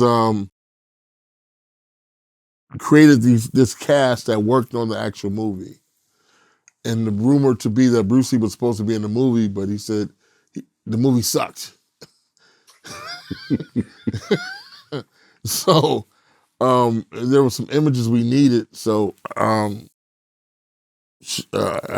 met with Shannon, and I just fanned out the whole time. We just sat there for 4 hours on Sunset and Plaza Sunset. There used to be an Italian restaurant right there on the corner, across from the Chin Chins. So we sat there for about 4 hours, and I'm just. She had told me, well, let me see the film, and okay. So then it went to. So tell me. It was, Shannon, what's up, Shannon? Vlad says hello. What's good? You should come do a Vlad TV interview. She should. You should do Shannon. Michael J. White was supposed to reach out to her about that. I'm going to follow up with him. Has he talked to her? I think he knows her. Yeah. Oh, okay. I believe so. Well, let me ask you a question. Mm-hmm. No, go ahead. No, go ahead. Did he tell her his theory that he can beat up Bruce Lee? Yeah, now. And you too think that. You said yeah now. I'm like, oh yeah. You guys got it all figured out. Oh yeah. Bruce was only 4.53. Bruce will whoop Jai's ass with a tsunami of respect. He is, he's really good, but he's not that good. And he's slow. I'm going to leave that one alone. This has been a topic that's been covered in many interviews with me, and I'm just going to leave it alone. Fuck with him. Whoever wants to chime in could chime in. It is what it is. Let me ask you a question, right? A lot of people, including Kanye and so forth, have, fat shamed Lizzo. They've made Kanye did that? Really, yeah, he did that. Yeah, he said he mentioned Lizzo and how they're promoting an unhealthy lifestyle and and so forth. Now, and a lot of times this wasn't even based on anything Lizzo said. It was people just coming out of the blue and making comments about her.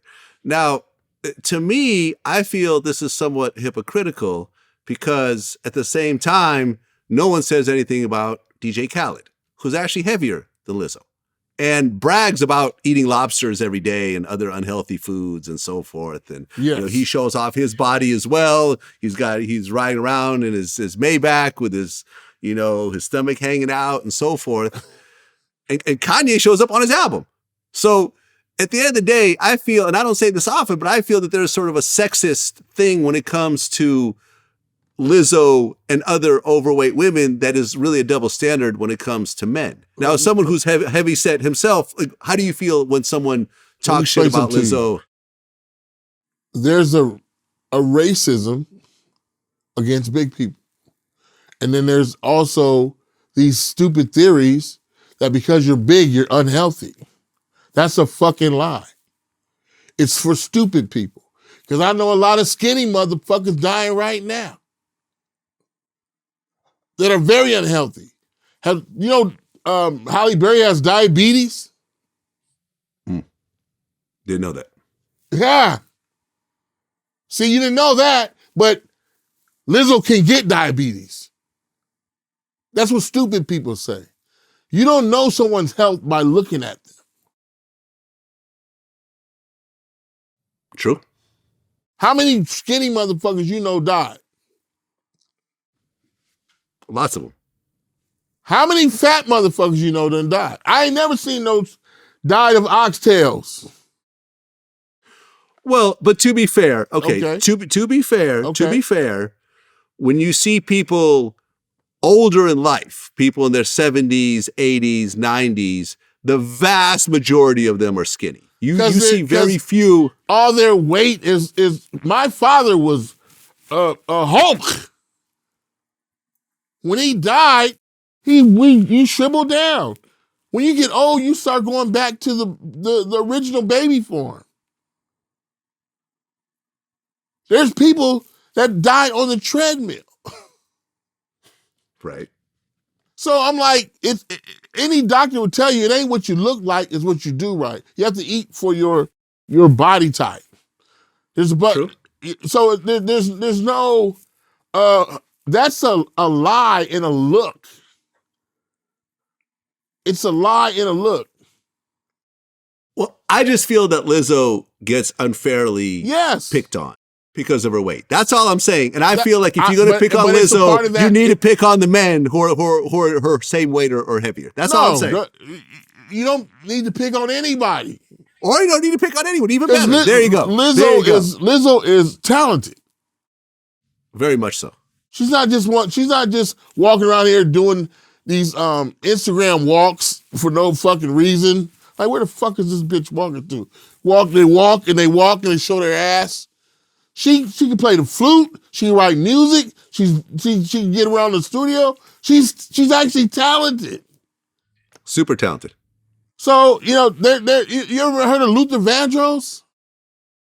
Yep. He back then the difference was people loved him for just being Luther. But he wanted to be skinny. Because it was a look. And when he was skinny, he looked sick. If Lizzo lost that weight, she would look sick.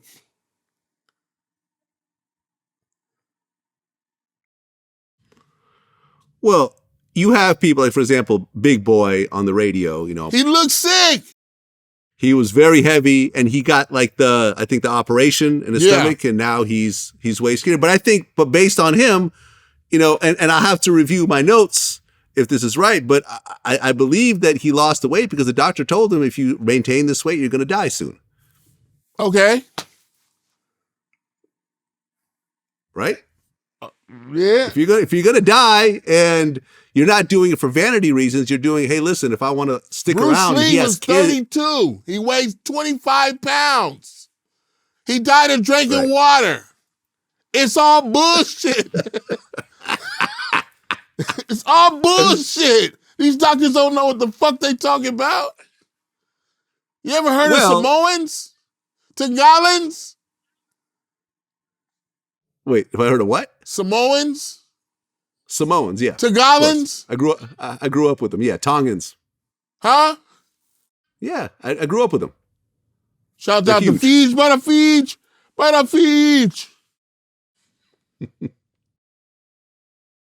There is the science of you, Vlad. There's only the science of you. What works for you, what works for your body. These motherfuckers there's not one thing fits all. But that's what they're trying to make America is, hey, do you know if you're fat, you can't do a Taco Bell commercial? I'm like, are you stupid? You should be the first one doing a Taco Bell commercial. I eat Taco Bell. You were told that? Hold on. You were told that? Have you ever seen a fat person do a Taco Bell commercial? I mean, I don't remember Taco Bell commercials after the dog. I just remember the Chihuahua doing Taco You Bell won't see fat people do any food commercials. They consider it wrong or something. Okay. Fat hamburger. You'll never see a fat guy. I did it. Never, none of that shit. No, you're right. I'm looking at Taco Bell commercials and saw a bunch of skinny dudes, athletes. You know what I'm saying? Like Pete Davidson is doing a Taco Bell commercial. We know he don't even eat. Right. So that's the rule that fat people can't do it, because I'm like, why? This is what happens when you eat these things. I'm the result. I'm the result. This is the Taco Bell body right here. This is the Taco Bell body. I should be the. I know who we can do it. Faizon. It's like, what? Funny. It's true. Popeye chicken. You never see a big fat dude come out of Popeye chicken talking about, True. It's True. it's the programming. Yeah. Okay. Look skinny, but I never thought about that before. Huh? Right. No, you're right. I never thought about it before, but actually, yeah, you're right. I started going through commercials as you're speaking. And yeah, it's all skinny people, and it's, you know what I mean? Like they had Jerry Rice in a Popeyes commercial. Remember the chicken helmet thing? Remember that whole thing? And Jerry Rice is still in great shape. Yeah. He don't eat Popeyes. Right. I eat Popeyes. Well, now you actually have men, they're getting plastic surgery. And there is this one guy named Bam Man Kevo who we've interviewed before. We actually just interviewed him again. He got what people are calling it the male BBL, but he basically got a bunch of lipo around his stomach and his chest is all like big and everything now. And, he said, number one, he said he did it because girls kept cheating on him and he wanted to have a better body.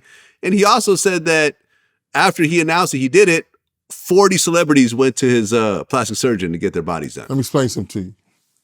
If girls keep cheating on you because your body ain't, then you got to get more girls. There you go. Some new girls. I wish somebody would tell me. That's the reason why I don't really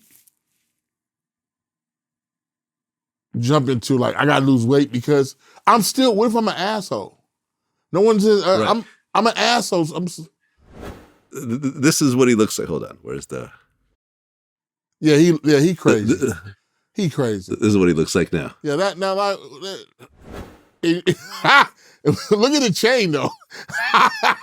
I would take that chain off.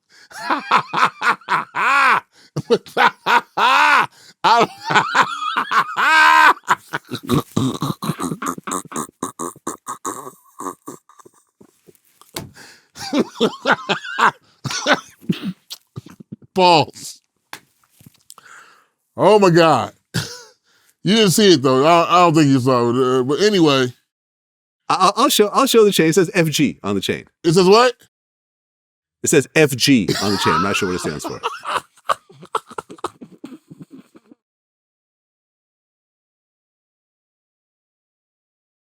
You got me.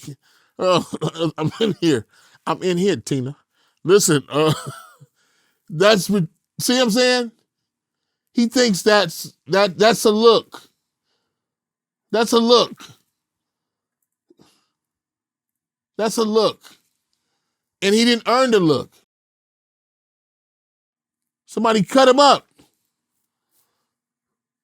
That's what's on their minds. Not how to make tomorrow a better day. How I look. He think bitches ain't gonna cheat on him?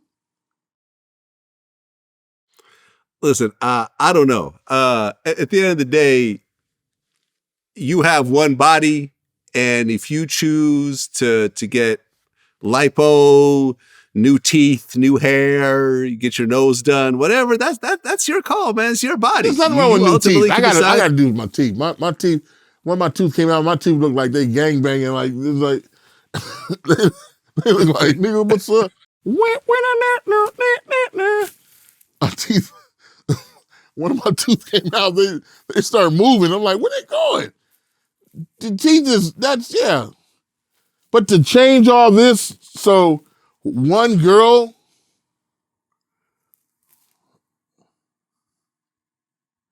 Black, I'm 50 with a 3-year-old daughter.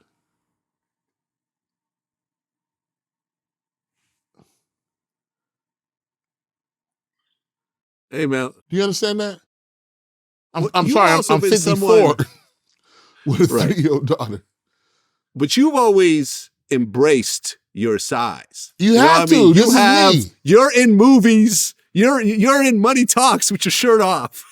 You know what I'm saying? Hugged up on Chris Tucker. Yeah. Right? Like you embrace being big. Right? Yes. You've always had a shaved head. Even though, hold on a second. Hold on one second. Even though, hold on, let me pull this up. I found this recently. Yes. Is that orange hair? Is that orange hair that I'm seeing? What happened is I would play football and the Jerry curl juices would turn my hair different colors. When I don't know why. When you play football in the summertime. So my hair is like a reddish. So it would turn even more like the Jerry curl Stay Soft would turn my hair like that. Yeah. Okay, so you had a Jerry curl and it somehow turned orange. I was like, I had the I had the chemical, it makes it curl up. The what you call Stay Soft. You put the Stay Soft in there, and the naturally curl the hair would just ba-bam, ba-bam. Curls on my back like, ah. So you don't know about that. You don't know about low ride with the curls on your back going, I'll be right back. I don't know. Yeah, I've never had a Jerry curl myself. I don't know I'll if any be white right back, people. home girl. Yeah. You don't know about the starters like that. Well, man, that was a fly kid right there. Right. I interviewed DeAndre Bonds recently. And we talked about how in the Wood, he said he had to grow a Jerry curl and like keep it for like a couple of months, like leading up to the movie. And he said it was like the worst experience in his fucking life. He said it was just awful. Like, and the day the shooting stopped, he shaved that shit off and never went back. And I said, listen, do you ever think that, in the future that the Jerry curl might come back? He said, absolutely not. It's coming back. It is it's coming back. I mean, G Perico, the rapper, had it for a little while. I interviewed him about it. But he's the only person in the modern era that I've seen with a real Jerry curl. Will the Jerry curl ever come back? Because you had the Jerry curl, right? As Stacey? No, I'm not doing it unless they another movie and they, But they you remember paid me being for in that, LA man. where the Jerry curl was a thing. I really had to get it. And so that was a real Jerry. That wasn't a wig. No, they put me. They with the activator and everything. All that. I had to sleep with it with the bag on every morning. It was terrible. My pillow black, like greasy.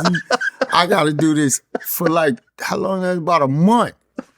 Now I hated it. Cut it all off, bald when I was done, and had to regrow my hair, and so it could be back somewhat to its real texture. Right, because you got to constantly moisturize it throughout the day, right? You got to spray it the whole time, right? You can't just, that's not a hairstyle that you just do in the morning and it lasts. Look, every morning, bro. And you take a little pick and you got to pick it out a little. You don't want to pull the curls out, so you can't just go, you know what I mean? But yeah, that shit really... Yeah, who was the last? G Perico, I think, was the last person that really tried to bring it back. Yeah, well, I think he ain't. He don't have it anymore. No, he doesn't have it anymore. He cut it? He cut it. G, come on, man. He was the last one, the last of the dying breed. Real life. Yeah, no, I remember I interviewed him. We talking about the Soul Glow jokes and everything else. You go through the hood, you still gonna see a nigga with a Jerry curl. You the first person I've seen with a Jerry curl since Eazy-E. Yeah. I'm dead ass right now. That's crazy. Yeah. Yeah, but like in my area, like they never went nowhere. Like it's So in South Central, people still wear Jerry curls. Like, yeah, you'll see them like, but then you'll see niggas joking on them and shit. Like initially, when I first got my shit done, niggas was clowning on my shit. You know what I'm saying? But you know, like I said in Dream, man, nigga was laughing at my curl, but it's a small world because I'm fucking this girl, and she thinks she in love. I think the Jerry curl became most infamous with Coming to America. Right, exactly. The Soul Glow. Right. Remember that? The motherfuckers was leaving the couch wet. Right, the couch. They got that was the scene. Y'all remember that? Yeah. Your friends over here laughing on the side right now. Right, because they got off the couch and there was like the 3 wet spots on the couch. Right.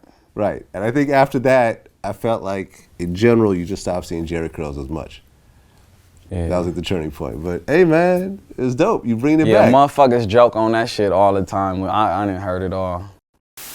But see, but you're old enough to remember how at one point LA, like all the main rappers had Jerry curl. Eazy-E, Jerry curl. Ice Cube, Jerry curl. DJ Quick, was that a curl or Curl. just he had a curl? Yeah. High C. Remember he had a song High C. called Leave My Curl Alone. Leave my curl alone. You cut your hair. Yeah, Right. Shout out to High C. It was a thing. MC8, Quick. Jerry shout out. curl. 8 had a curl. 8 had a curl. Shout I'm out, telling my you. bro. Like it was like Gangsta. everyone had curls. You didn't have during no that time. curl though, bro. You never had a curl though in real That was life. the first song. That was the first time. And after that, you said, I'm done. Through. Yeah. I never went back. They coming back. I seen it. I was like, oh, they coming back. Uh-oh.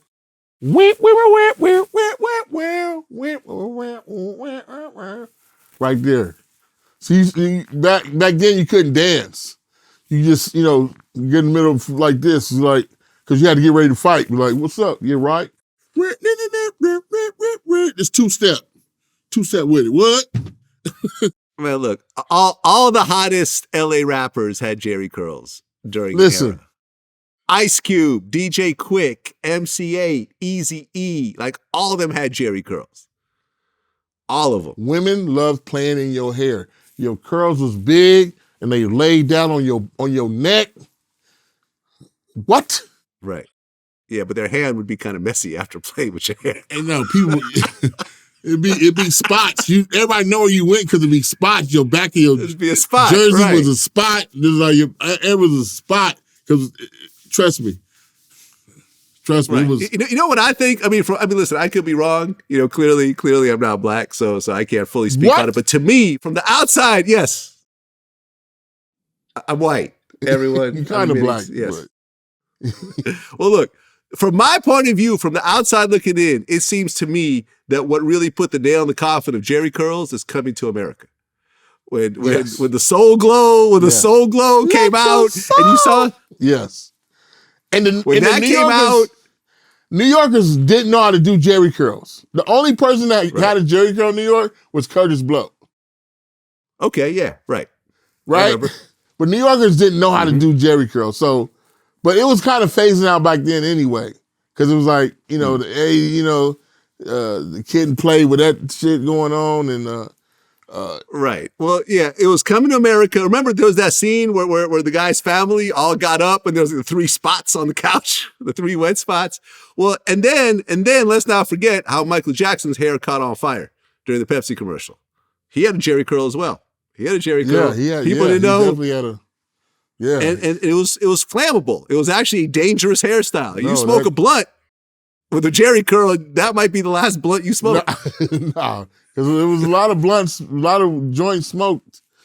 With the, you know what I'm saying? You got to say you had a low ride. You know what I'm saying? You had the, you know what I'm saying? You was, you playing the slow music. You going, you know what I'm saying? It was a lot. It was a thing. It was a thing, baby. I got it, baby. I got it. You let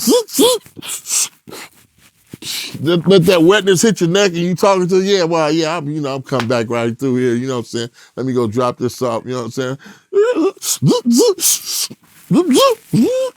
The wetness hit your neck. Let me go down Euclid Boulevard, hit Imperia.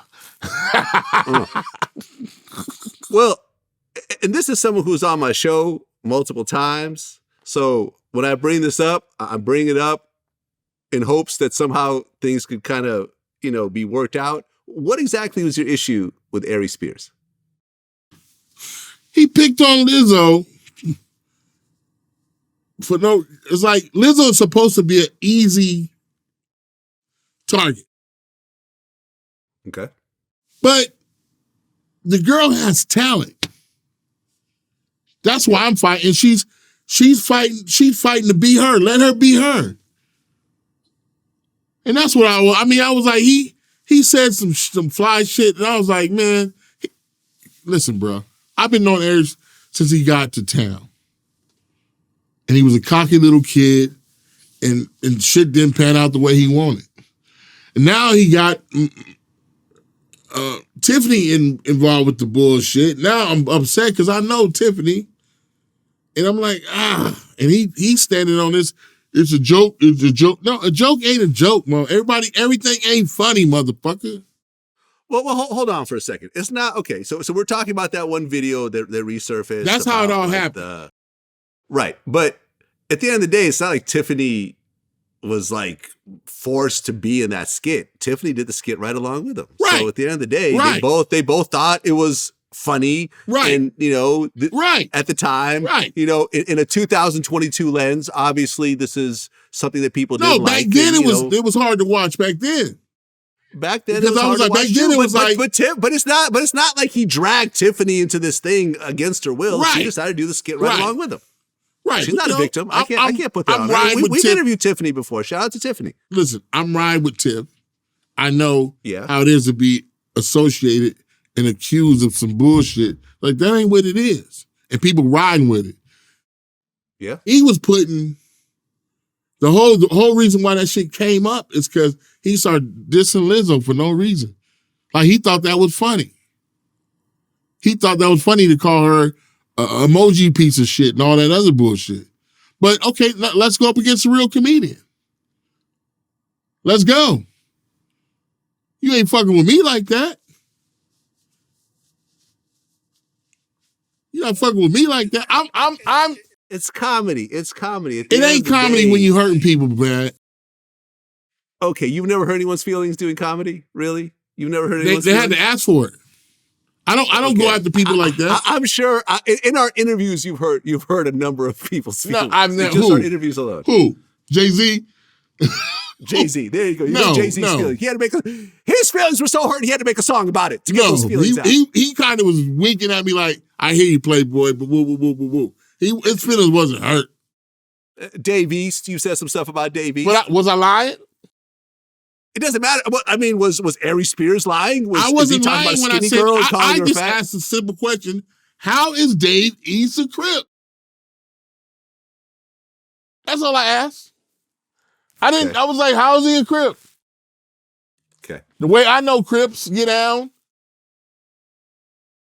How is he a Crip and he don't be in the Crip neighborhoods? I don't know about Dave East's background. I don't know. Obviously there's Crips and Bloods on the East Coast, okay? Clearly there's Crips and Bloods on the East Coast. You can't say there's not. You can't say there's not. Right? You're blinking at me right now. I don't know. I don't know what to do.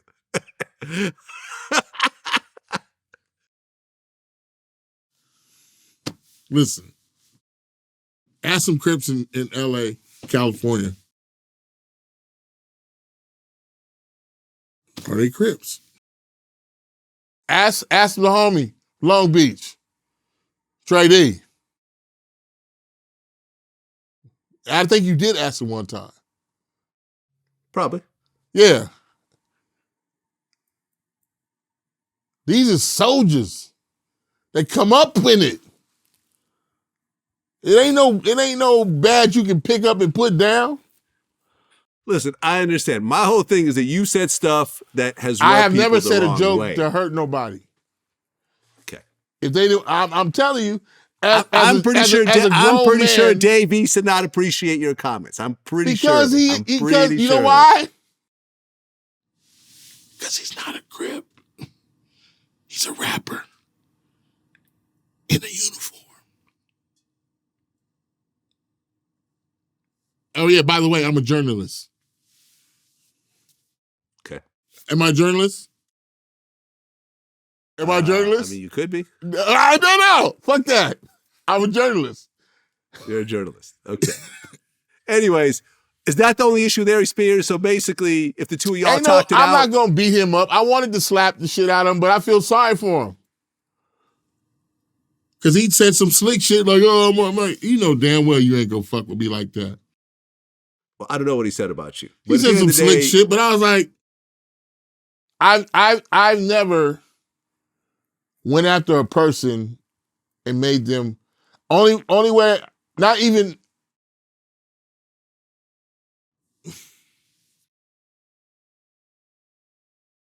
I gotta preface it by doing this. We're at the Comedy Act. It's 1993. Woo, way back. Right? I'm probably, I'm young as fuck. 22, I think. I'm on stage. A group of brothers come in. They sit down. I talk about them.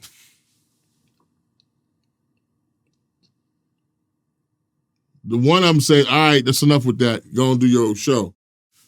Like, motherfucker, who you talking to? I'm running this train. More laughter, more laughter. I talk some more about him. As I'm about to push on, he's like, I told you, motherfucker, don't say nothing else. And he said, you say something about my mama, nigga. You say something about my mama, it's on. Right?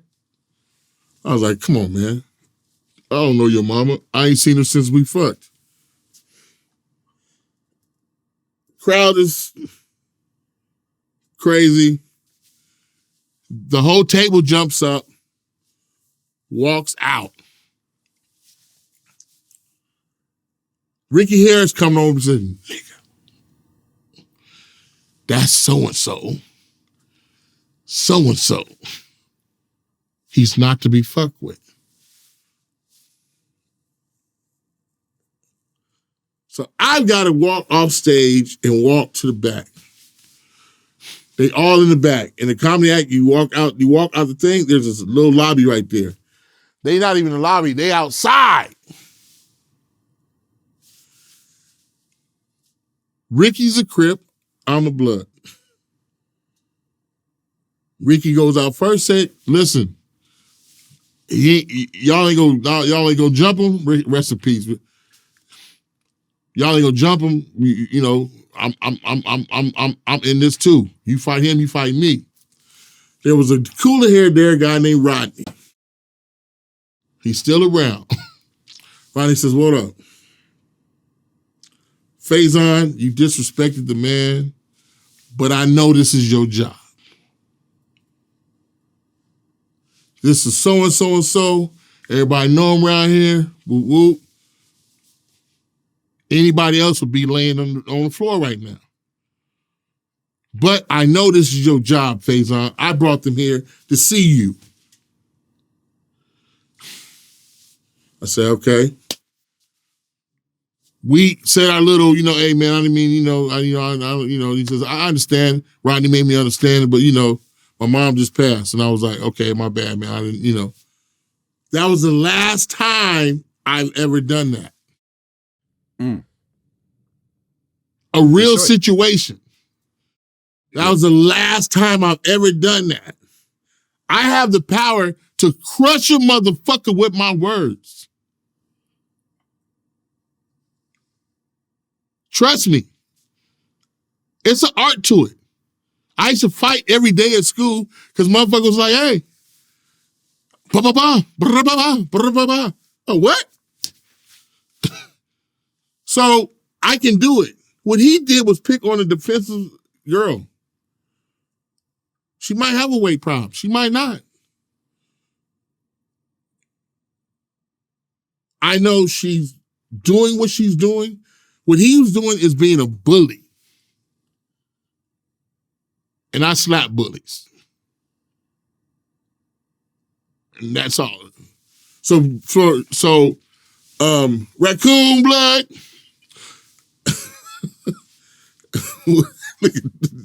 Vlad is such a diplomat. Ari Spears, my brother, there's nothing between us. Okay? I'm not going to see you and slap the shit out of you.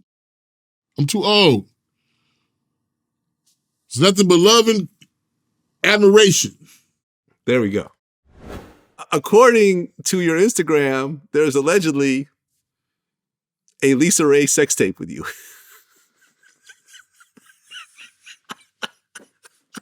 You've asked for privacy, but you know me. I'm fuck that privacy I can't talk shit. about it right now. It was Lisa, I don't know why she leaked it. So she leaked it. Was this done around the time you guys were doing Players Club together, or did this come later? That like a month ago. Oh, okay. My bad. My bad. Wait till you see the Gabrielle Union. Oh, there's a No. So you guys did more than just make out, huh? No, let me quit bullshit. No. I thought that was what happened was I saw Ray J going through the whole thing about it says right here that we and I was mimicking that. The sex tape. It says right here that I was like, oh, so he's promoting the sex tape. There's a second tape. Smart. Okay, I get it. Yeah, there's no sex tape between me and I've had a crush on Lisa Ray for years.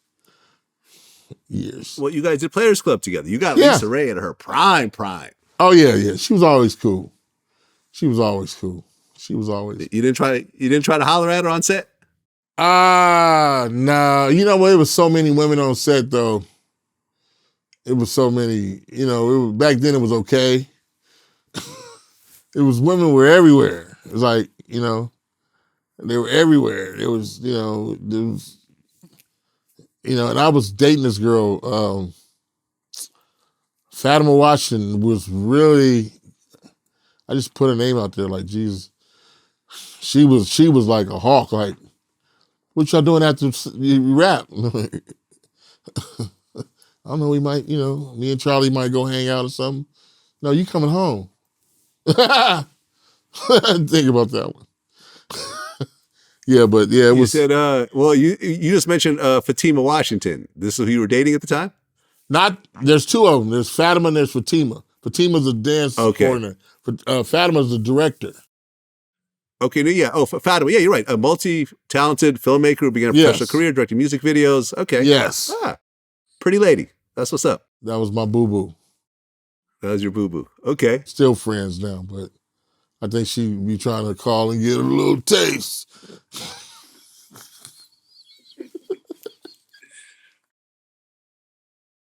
Have you been following the Blueface and Chrisean Rock train wreck?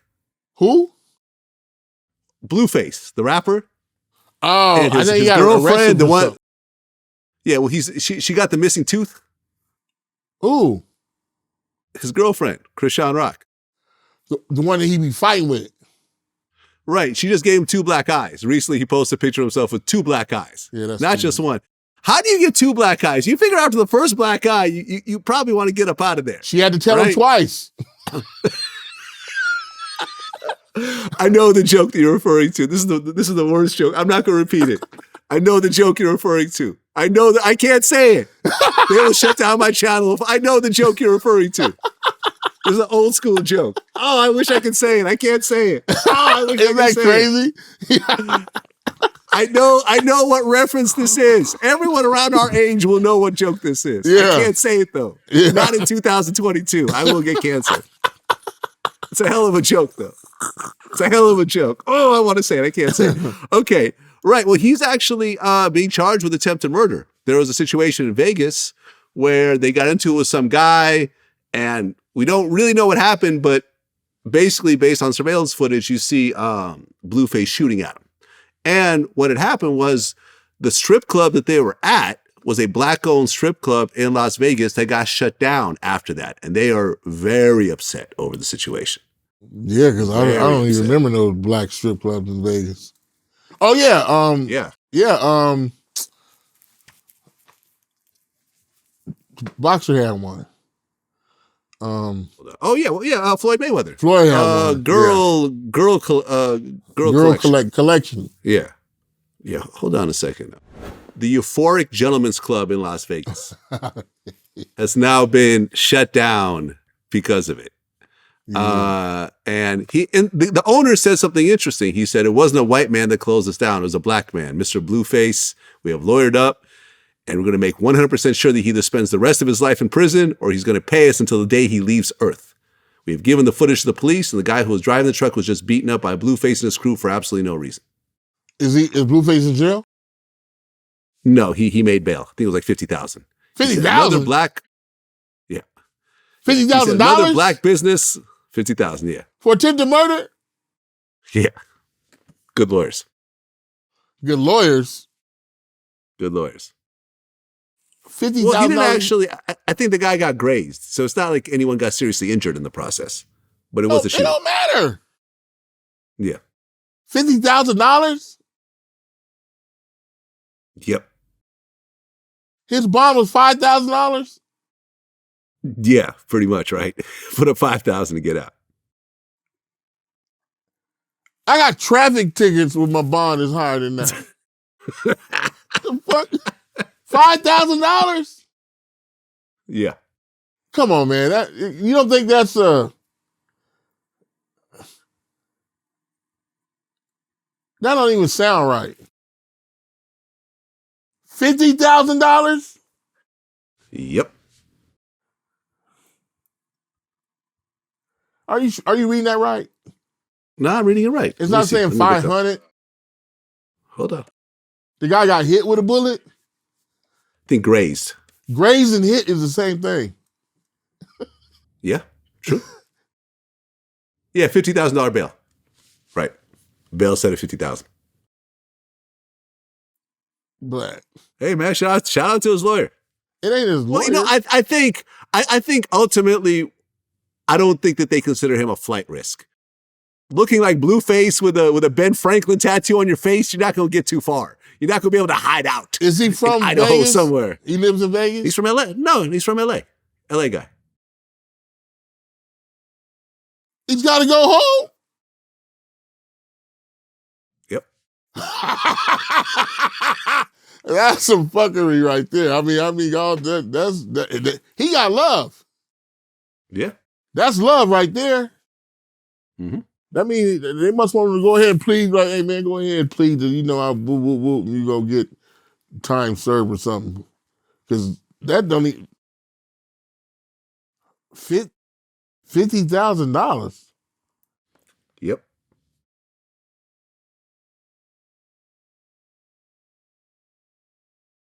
Well, I mean, speaking of that, the guy who allegedly killed Takeoff, who's a DJ in Houston, DJ Pat, just got arrested. And I guess what had happened was, right after the shooting happened, he got an emergency passport and I guess ran to Mexico, and they caught him with a whole bunch of cash on him, trying to do the race. But, what's his bail? Well, they're saying that because he's already proven to be a flight risk, they're trying to deny his bail. That's the last I heard. Yeah, that's how it really works. That's how it works. I've never heard of a $50,000 bill for attempted murder. Yeah. I mean, the whole Takeoff situation, when you saw the videos that circulated and you heard the news and so forth, and it was basically a dice game in Houston with a bunch of dudes that they didn't really know, and that escalated and some shit talking started, and then ultimately that left, one of the members of the Migos dead right there on the ground. Number one, have you ever had a dice game? Have you ever been involved in dice games that went bad? Because I know people that have died. They always go bad. Right. You can't, it ain't no legal, they always go bad. Exactly. Somebody gonna win, somebody gonna lose, somebody gonna be mad. Right. So, yeah. If you want to play dice, you better go to the casino. Exactly. I mean, the fact that you have someone on the caliber of Amigos playing dice outside in Houston with just a bunch of dudes that they kind of know. Man, it's just fucked up that he can't live his life. It's just fucked up. The whole situation's fucked up, Vlad. Like I said, where's this energy coming from? Where is it coming from? It's fucked up. He should be able to go there. There's a time when you would go to anywhere and they would just embrace you. Yeah. Like, hey man, come on in here, man. Whether they play dice or cards, whatever. I sit on people's porch, got drunk. They put a cover on me, wake up. Oh man, let me get the fuck on out of here. But it's something going on with the fabric of Black America right now. Because he should be able to go there and play the little game. But I'm not around anywhere negative. I know I'm older, so I know that looks like trouble. I ain't doing that. Oh yeah. No, my trouble meter is at such an all-time high these days. Just being out and about. If I go, if I'm pulling up to a restaurant and I see like a certain energy of people hanging out, I'm like, nah, I'm good. I'm good. This might turn into a situation that I'm not prepared to deal with right now. There's been lots of times I'm like, fuck this restaurant. I'm gonna go somewhere else. Every time you leave the house, you gotta say, am I willing to do 40 years for this?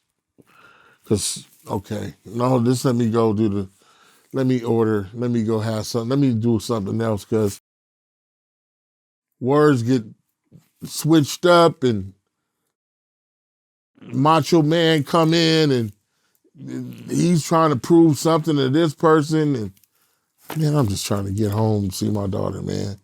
I'm going to get home if I have to lay every motherfucker in here down.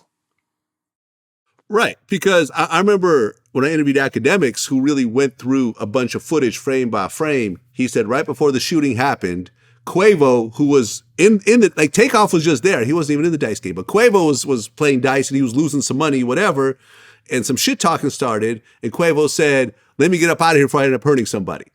And then, boom.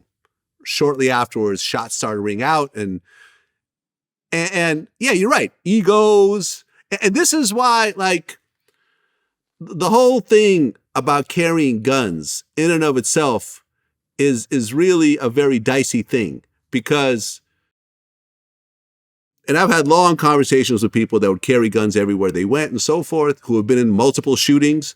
And there's always the same story, is that when you have a gun, it's hard not to escalate a situation that you would not be escalated if you did not have that gun. Bingo. Especially if you feel disrespected. Not a lot of men, and I'm included. Like, if you come and just slap me in the face and I have a pistol on me, it's going to be hard for me not to reach for that pistol. Right?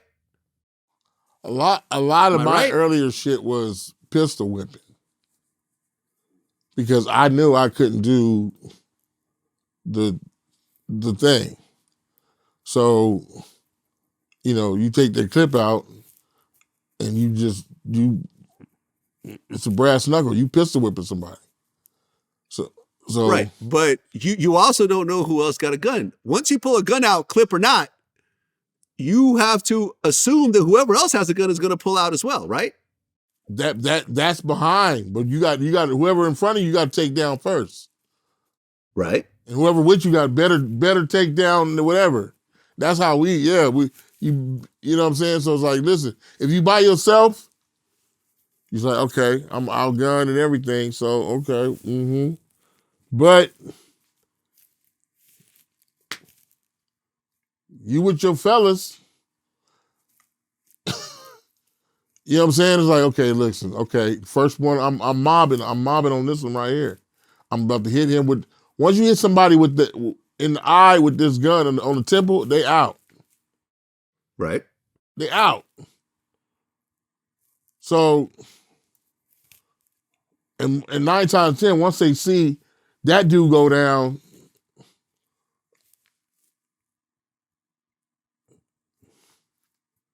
Unless hopefully. Hopefully. now they just start shooting. So I can't. Right. They just start shooting now. Now I got to start shooting. Now it ain't no. Right. It ain't no. It's straight. You know. There is no. Man, look what happened to King Von. It started out as a fist fight. One of the guy that was getting beat up, his man pulled out a pistol. He ended up shooting. Yeah. He ended up killing King Von, and then a bunch of cops were right there in the region, so a bunch of crossfires started to happen. 100K Track, who I interviewed, the manager, he got shot in the leg. This other dude, I believe Slutty, got killed. Like other people got shot. It was a fucking mess. It was a fucking disaster, and it all stems from one person pulling out a gun and shooting. Multiple people died from one misunderstanding. Yes. From what I understand, it was over a girl. It's always over a girl. The case. It's always over. It's always over a girl. It's always, Sheila. What? There's something going on, like I say, that we need to cease. Fire, I feel like Samuel Jackson and Do the Right Thing. Everybody chill the fuck out. Sit down. Because I don't want motherfuckers shooting motherfuckers and tell me who to vote for. Yeah. And look, I'm a gun owner. I'm a registered gun owner. I have guns in my house. But I always feel like if I got to go somewhere where a gun is required, yep, it's either I'm not going to go or I'm going to go with my armed security. Right? Now, it's not now being in a dangerous situation is something it's just part of my job. I get it. Like I sit down with people I don't know. I've never met them before. They have a background that everyone knows about. I don't know who they're bringing with. I don't know at some point in the interview if things might go bad. I've had people angry at me in the middle of interviews. I get it. Part of my job involves potential for violence and even death. But I am not going to go into a blind hoping for the best. I'm also not just going to take guns everywhere I go and potentially get into problems just because I want to show people how, ain't no one going to tell me that I can't go to Compton and eat where I want to eat. Like, nah, like there's certain places, Inglewood, Compton, like look at the PNB Rock situation. Like I know that Roscoe's. I've eaten at Roscoe's before, but not that Roscoe's. I wouldn't go to that Roscoe's. I've at least never not by been myself. to that Roscoe's in my life. Ever. Yep, me neither. And I'm all around Main Street. I'm all around there, but I go where I go. Yeah. I go where I know. I don't have to prove nothing to nobody. I got allies over there. But I'm not going to put myself in a situation where I need to go because I'm not going to go.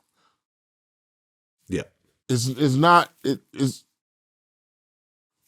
Trust me, I've been tested way too many times. You end up in court. Right. Asking you dumb questions. Well, where's the gun now, Mr. Love? What gun? The gun that you hit so-and-so with 17 times in the head. What gun? What gun? Everyone said you had a gun. Not me. I didn't say that. That's my best acting in court. Gosh, gee, Your Honor. Gee whiz. I become Beaver like, they kind of, gee whiz, they kind of Wally, Let me ask you a question. Recently, Akon did an interview, and this is something that I've actually been saying for a while. He said that Chris Brown could have made it to the level of Michael Jackson. And this is, Akon has worked with Michael Jackson. They have songs together. He said that Chris Brown, based on his talent, could have gotten to the level of Michael Jackson, but he basically surrounded himself with like gangbangers and little bloods and so forth that basically kept him off the track from being the superstar that he could have been. I've been saying from the moment I heard Chris Brown, I said, this dude's voice is on a Michael Jackson level. Like this dude really has a talent level that's really better than all the other R&B singers in this, in his field. And he's done very well for himself, but no one's going to say that Chris Brown is bigger than Michael Jackson or even at the same level. Let's just keep this 100. I love Chris Brown. I met him as a kid. Tina said, hey, this is my artist. He was a little kid. She was working for Columbia. She just left Def Jam. And this is Chris Brown. He gonna be bad. And she was right. He's a phenom. But he is no fucking Michael Jackson. I don't care if he never met a Crip or Blood. Michael Jackson is something you can't fuck with. That's a level of unfuckable. This nigga walked around with a monkey and nobody said shit. Do you understand that? He brought a whole human, Webster. Webster was a grown man. Michael had him on his hip. Fucking with people. Do you understand that Webster was 40 years old and Michael Jackson was holding him like this? He's unfuckwittable in the brain. Did you ever hear the story?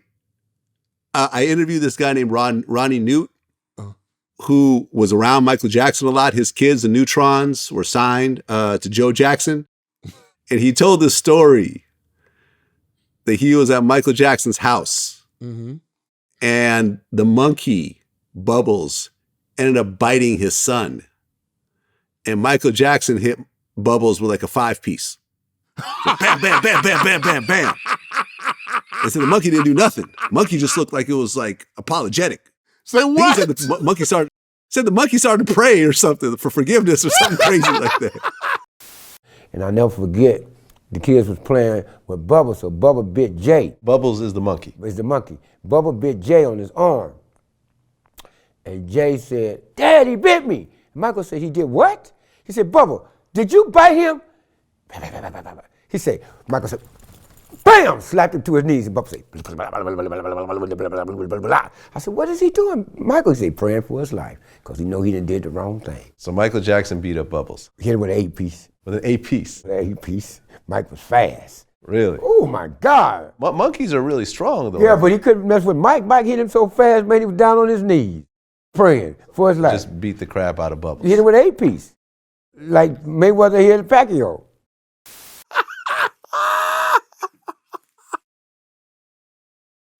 The crazy part is that Ron would tell these stories, and you're like, oh, that never happened. And he'd pull out a picture, and he's holding Michael Jackson's glove. And there's a picture of him at the house with the Jacksons and everything else like that. It's crazy. Ronnie's holding Bubbles.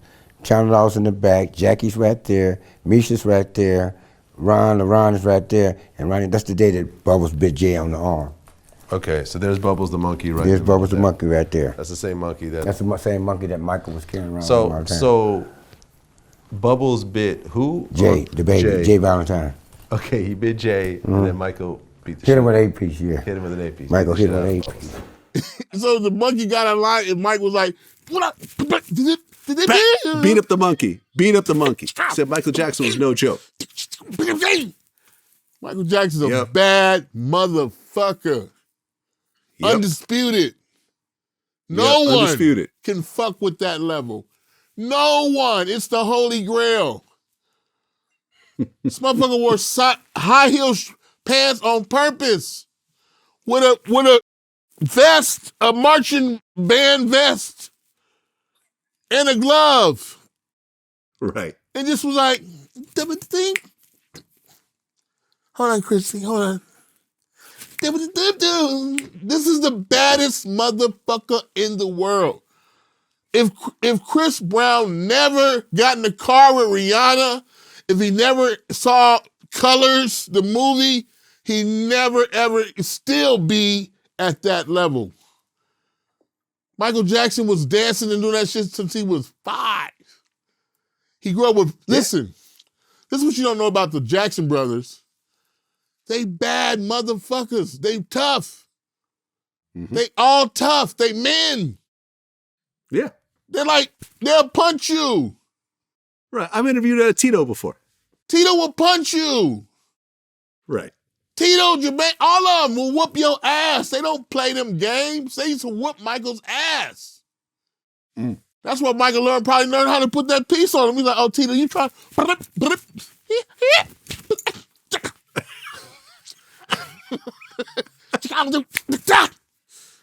Shamon. That's where he got all that shit. Michael Jackson's the baddest motherfucker ever.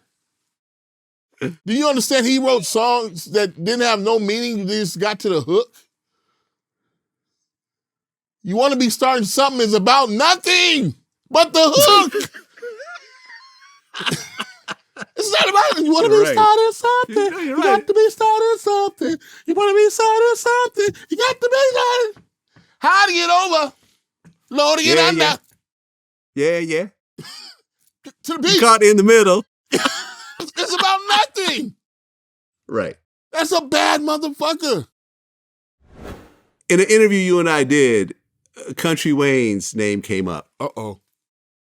And, you know, in the course of the conversation, I said some things that I think were a little bit sideways. Country Wayne actually called me afterwards. He called me too. We had a long conversation, and, you know, basically he broke down kind of what he does and how he does it and so forth. And, you know, at the end of the day, he had a point and I had a point, but Country Wayne did come on my show voluntarily. You know, along with Zaytoven, he did a very dope interview, ended up getting a lot of views. He was a very respectful, nice young man. When he got on the phone with me, it was also very respectful. So I want to formally apologize to Country Wayne for some of the comments that I made. And I do appreciate that he actually came on my show. Because mother Vlad. No, I'm going to keep it 100. I'm going to keep it 100. I'm keeping it 100. Vlad. You know what I mean? I don't say this very often. Aries Spears now got it now. What the fuck? Now you going on a whole parade? Who else is next, Vlad? I don't know. Okay, now listen, Country Wayne called me too, and he's a nice guy. I just had the one thing I said, and I stand by it. All these internet motherfuckers got these fake numbers going around, right? It's, oh yeah, he makes 75 million. It's almost like 92 bricks. He made 75 million last week. Where you live? Conyers. Like, no, motherfucker. And you know, I tried to look at his sketches. I was like, that shit ain't funny. That's some bull. What? And you know, people just were like, I don't. It's. They think this is a new era. It's not no new era for stand-up. But I like the guy. Me too. I like the guy. But he doesn't do what I do, and that's all I was saying. And this other dude, the Monkey Mike, whatever the fuck his name is.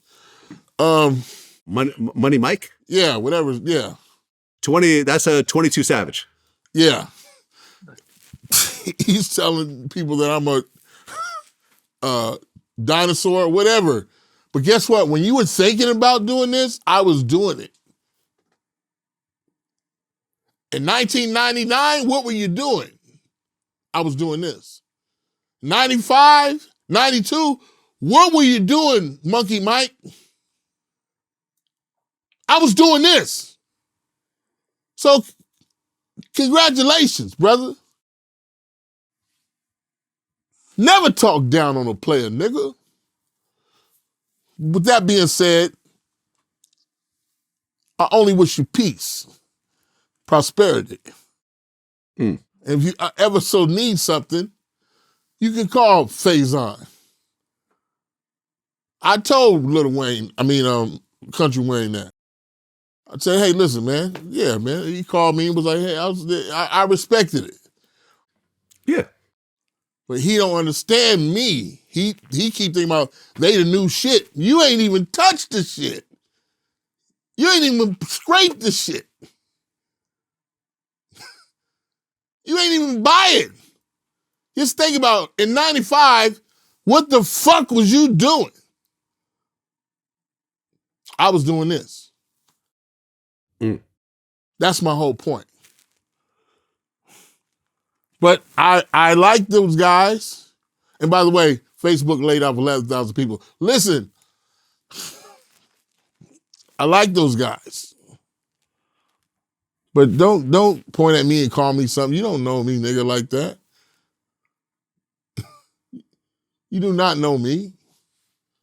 You don't go where I go.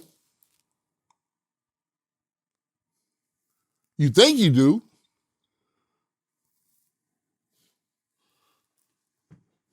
Does TK have this problem on there? No, not really. I hear what you're doing, but we weren't wrong, Vlad. We just stated our opinion.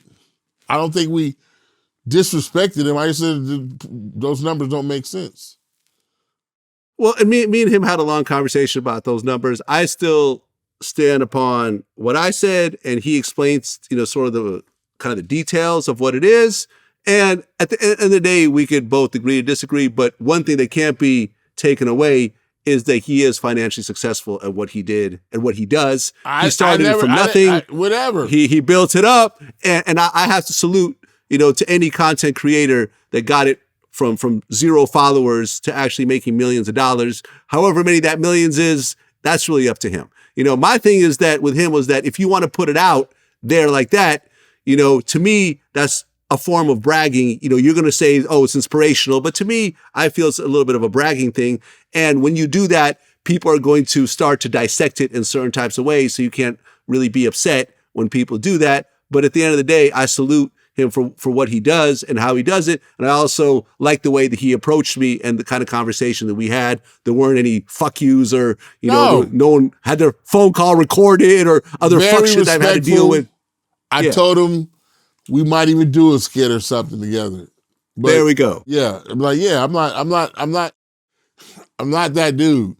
I'm not to be fucked with. I'm not to be played with. But you come in respectful. Yeah, I get it. I hear, but I hear all these magical numbers. I'm from the real number place. Mm-hmm. I'm from the real number place. I know if you make $18 million a month where you live at. I know where you live. You know what I'm saying? Mm-hmm. Not the magical shit that they talk about on, they're influencer. Influencer what? How they influencer? They living it with their mama. Because you bought a car? What? A car? I'll show you a billionaire in an old Volvo. Huh. Yeah. These motherfuckers ain't ready for the real game. They ready for the bullshit. I'm like, you get ready for the real game, motherfucker. I'll show you a billionaire in a Volvo that takes that Volvo to his private jet.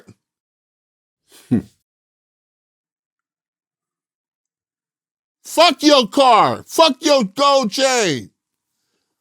Nigga, there ain't no fucking, if you can count it, it ain't no money. Idiot.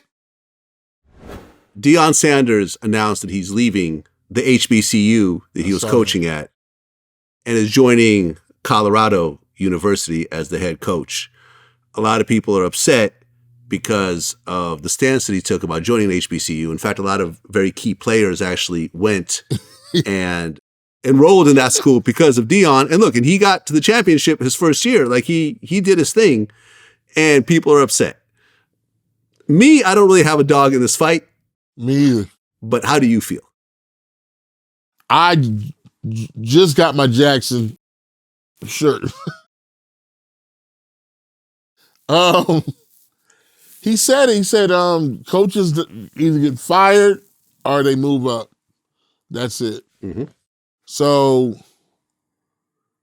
and I don't think they were putting any money into the facilities or something. I don't know. I mean, it seems like he spent it though. Like he was like, I don't think it's fuck y'all. I really don't know, but because HBCs are not really supported. One of the last person I know supporting was Bill Cosby, and so I at some point he was going to leave. I mean, I don't know. I don't know. I think he said either you move up or you get fired. There's no, so that's the game. I don't, with an HBC coach. I mean, I don't, I don't know. I mean, I don't know. I really don't know what to say. I mean, I know those kids fell in love with him. He's hard not to fall in love with. He had, but he went through a lot there. There's no water for, people couldn't wash, it's like, that's crazy. The facilities was jacked up. The fields was jacked up. And like, he thought he was like, enough. I think he thought he was enough.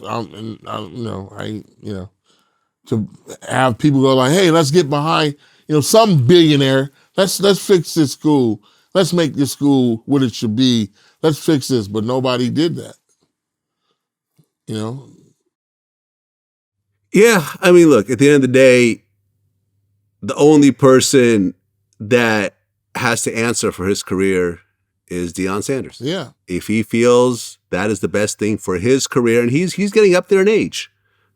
He's got to be in his late 50s? Same age, I think. He's 55 years old. Now, as a coach, listen, you could coach into your 70s, really, but, but at the end of the day, if this is his career and he feels that this is how he's going to step up his career, I'm sure he knew about, the pushback that was going to happen and so forth, but it's easy to speak on someone else's behalf and what they should do and what they should have done and what they need to do. And social media is the best place in the world to do that. And they have no stake in it. You know what I'm saying? It's like they have no stake. They don't have to pay his bills. They don't have to support his family. They don't, they don't have to worry about his career. They can just sit on the sidelines and talk shit. People tell me what I need to be doing every day also, and I ignore it. Just like they haven't walked in your shoes. People tell me that Chris Brown is Michael Jackson. I'm like, no, he's not. He's a good kid, but he's not a Michael Jackson, a phenom. Before I let you go, and this is someone I've interviewed before, but it seems somebody else who apologizing to. No, I'm not apologizing to. But this is it seems like you were close to. I could be wrong, but based on one of your Instagram posts, rest in peace, Coolio, that passed away since our last interview. Yeah, man, I lost so many people. My cousin Marcus, Eddie Boy, Coolio. These is father. It's like Coolio really, because we were just together in Cabo. And the thing about me and Coolio, whenever we got together, whenever we saw each other, the first 2.5 hours is us talking about each other. You fat this, you black, you spaghetti, you whoop whoop. I have a video of us at a bar talking shit, drinking, having the time of our life. We're in Cabo, and there's a ship sinking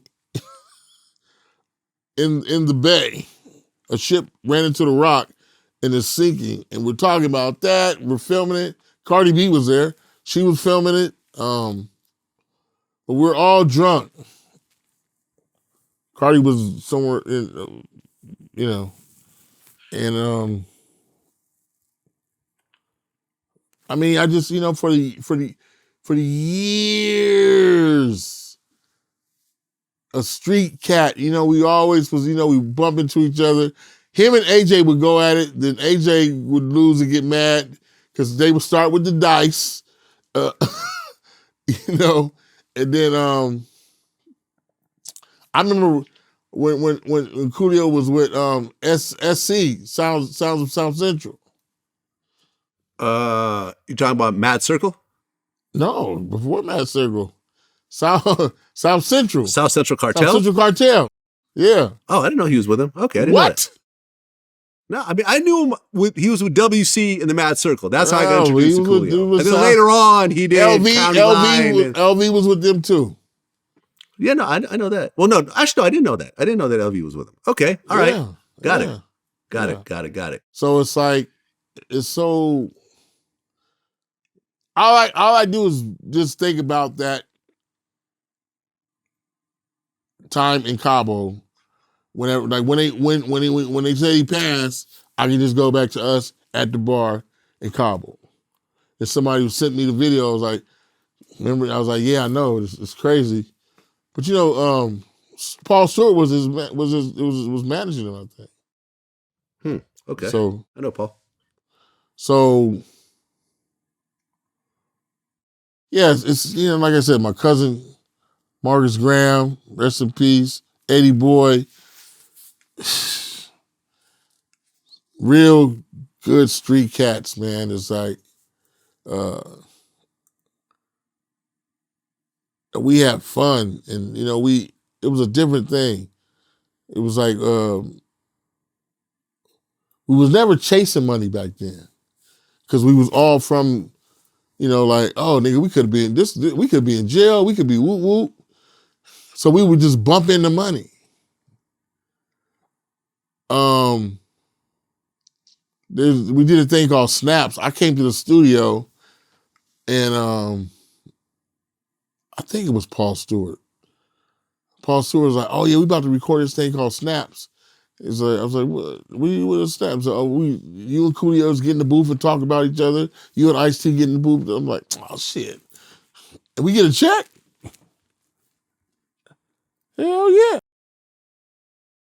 But we weren't like these kids all. Check your profile, see how many hits you got, how many likes, and see, spread that out amongst monetize that. Nobody's doing all that bullshit. But yeah, man, Coolio was the Mad Circle. See, a lot of people don't even know what the Mad Circle is, but yeah, he was South Central Cartel. Oh yeah. Yeah, I mean, I knew about the Mad Circle. I mean, I remember buying WC's first solo album. Well, his first solo album was his first solo album. Solo album, not Low Profile. That was with him and DJ Aladdin. I'm talking about he came out with a solo album. He had the song called Out on a Furlough, which is a real dope. That Furlough is from Mad Circle. Yeah. It was WC's solo album. It was WC and the Mad Circle. Yeah, and he had that song on there, Out on a Furlough. And I remember Coolio. You don't work, you don't want to lock me up. Yeah, you don't work. Exactly. And I remember Coolio was on there. And then later on, I remember Crazy I think he came Tunes, out with rest in peace too. Crazy Tunes, that's WC's brother. Yeah. Right? Yep. I remember I met them together. And he passed. Coolio. He passed away, a few years ago. I remember Coolio came out with, I think County Line was the first kind of song, his first single that did well. And then at some point Fantastic Voyage came out, but then when Gangster's Paradise came out, it was just he was out. I'm living a gangster life. LV was always, me and LV used to go together. LV was, oh my God. I'm living a gangster life. Left and right, That's what it is, man. I'm sorry for your loss. Like I said, I got to interview him once. Cool dude. Obviously he has problems throughout his life, but it seemed like he was, he had gotten a grip on it, and it was sad to see him die relatively young. And, but his music still continues to be, to carry on. Vlad, you live long enough, we all gonna have problems. Yeah. It's gonna be something. It's always something. That's why it's like, okay, let's do it. Because once you get that out of the way, there's something else coming. Exactly. That's what it is. Faizon Love, man. Always a pleasure. Until next time. Peace.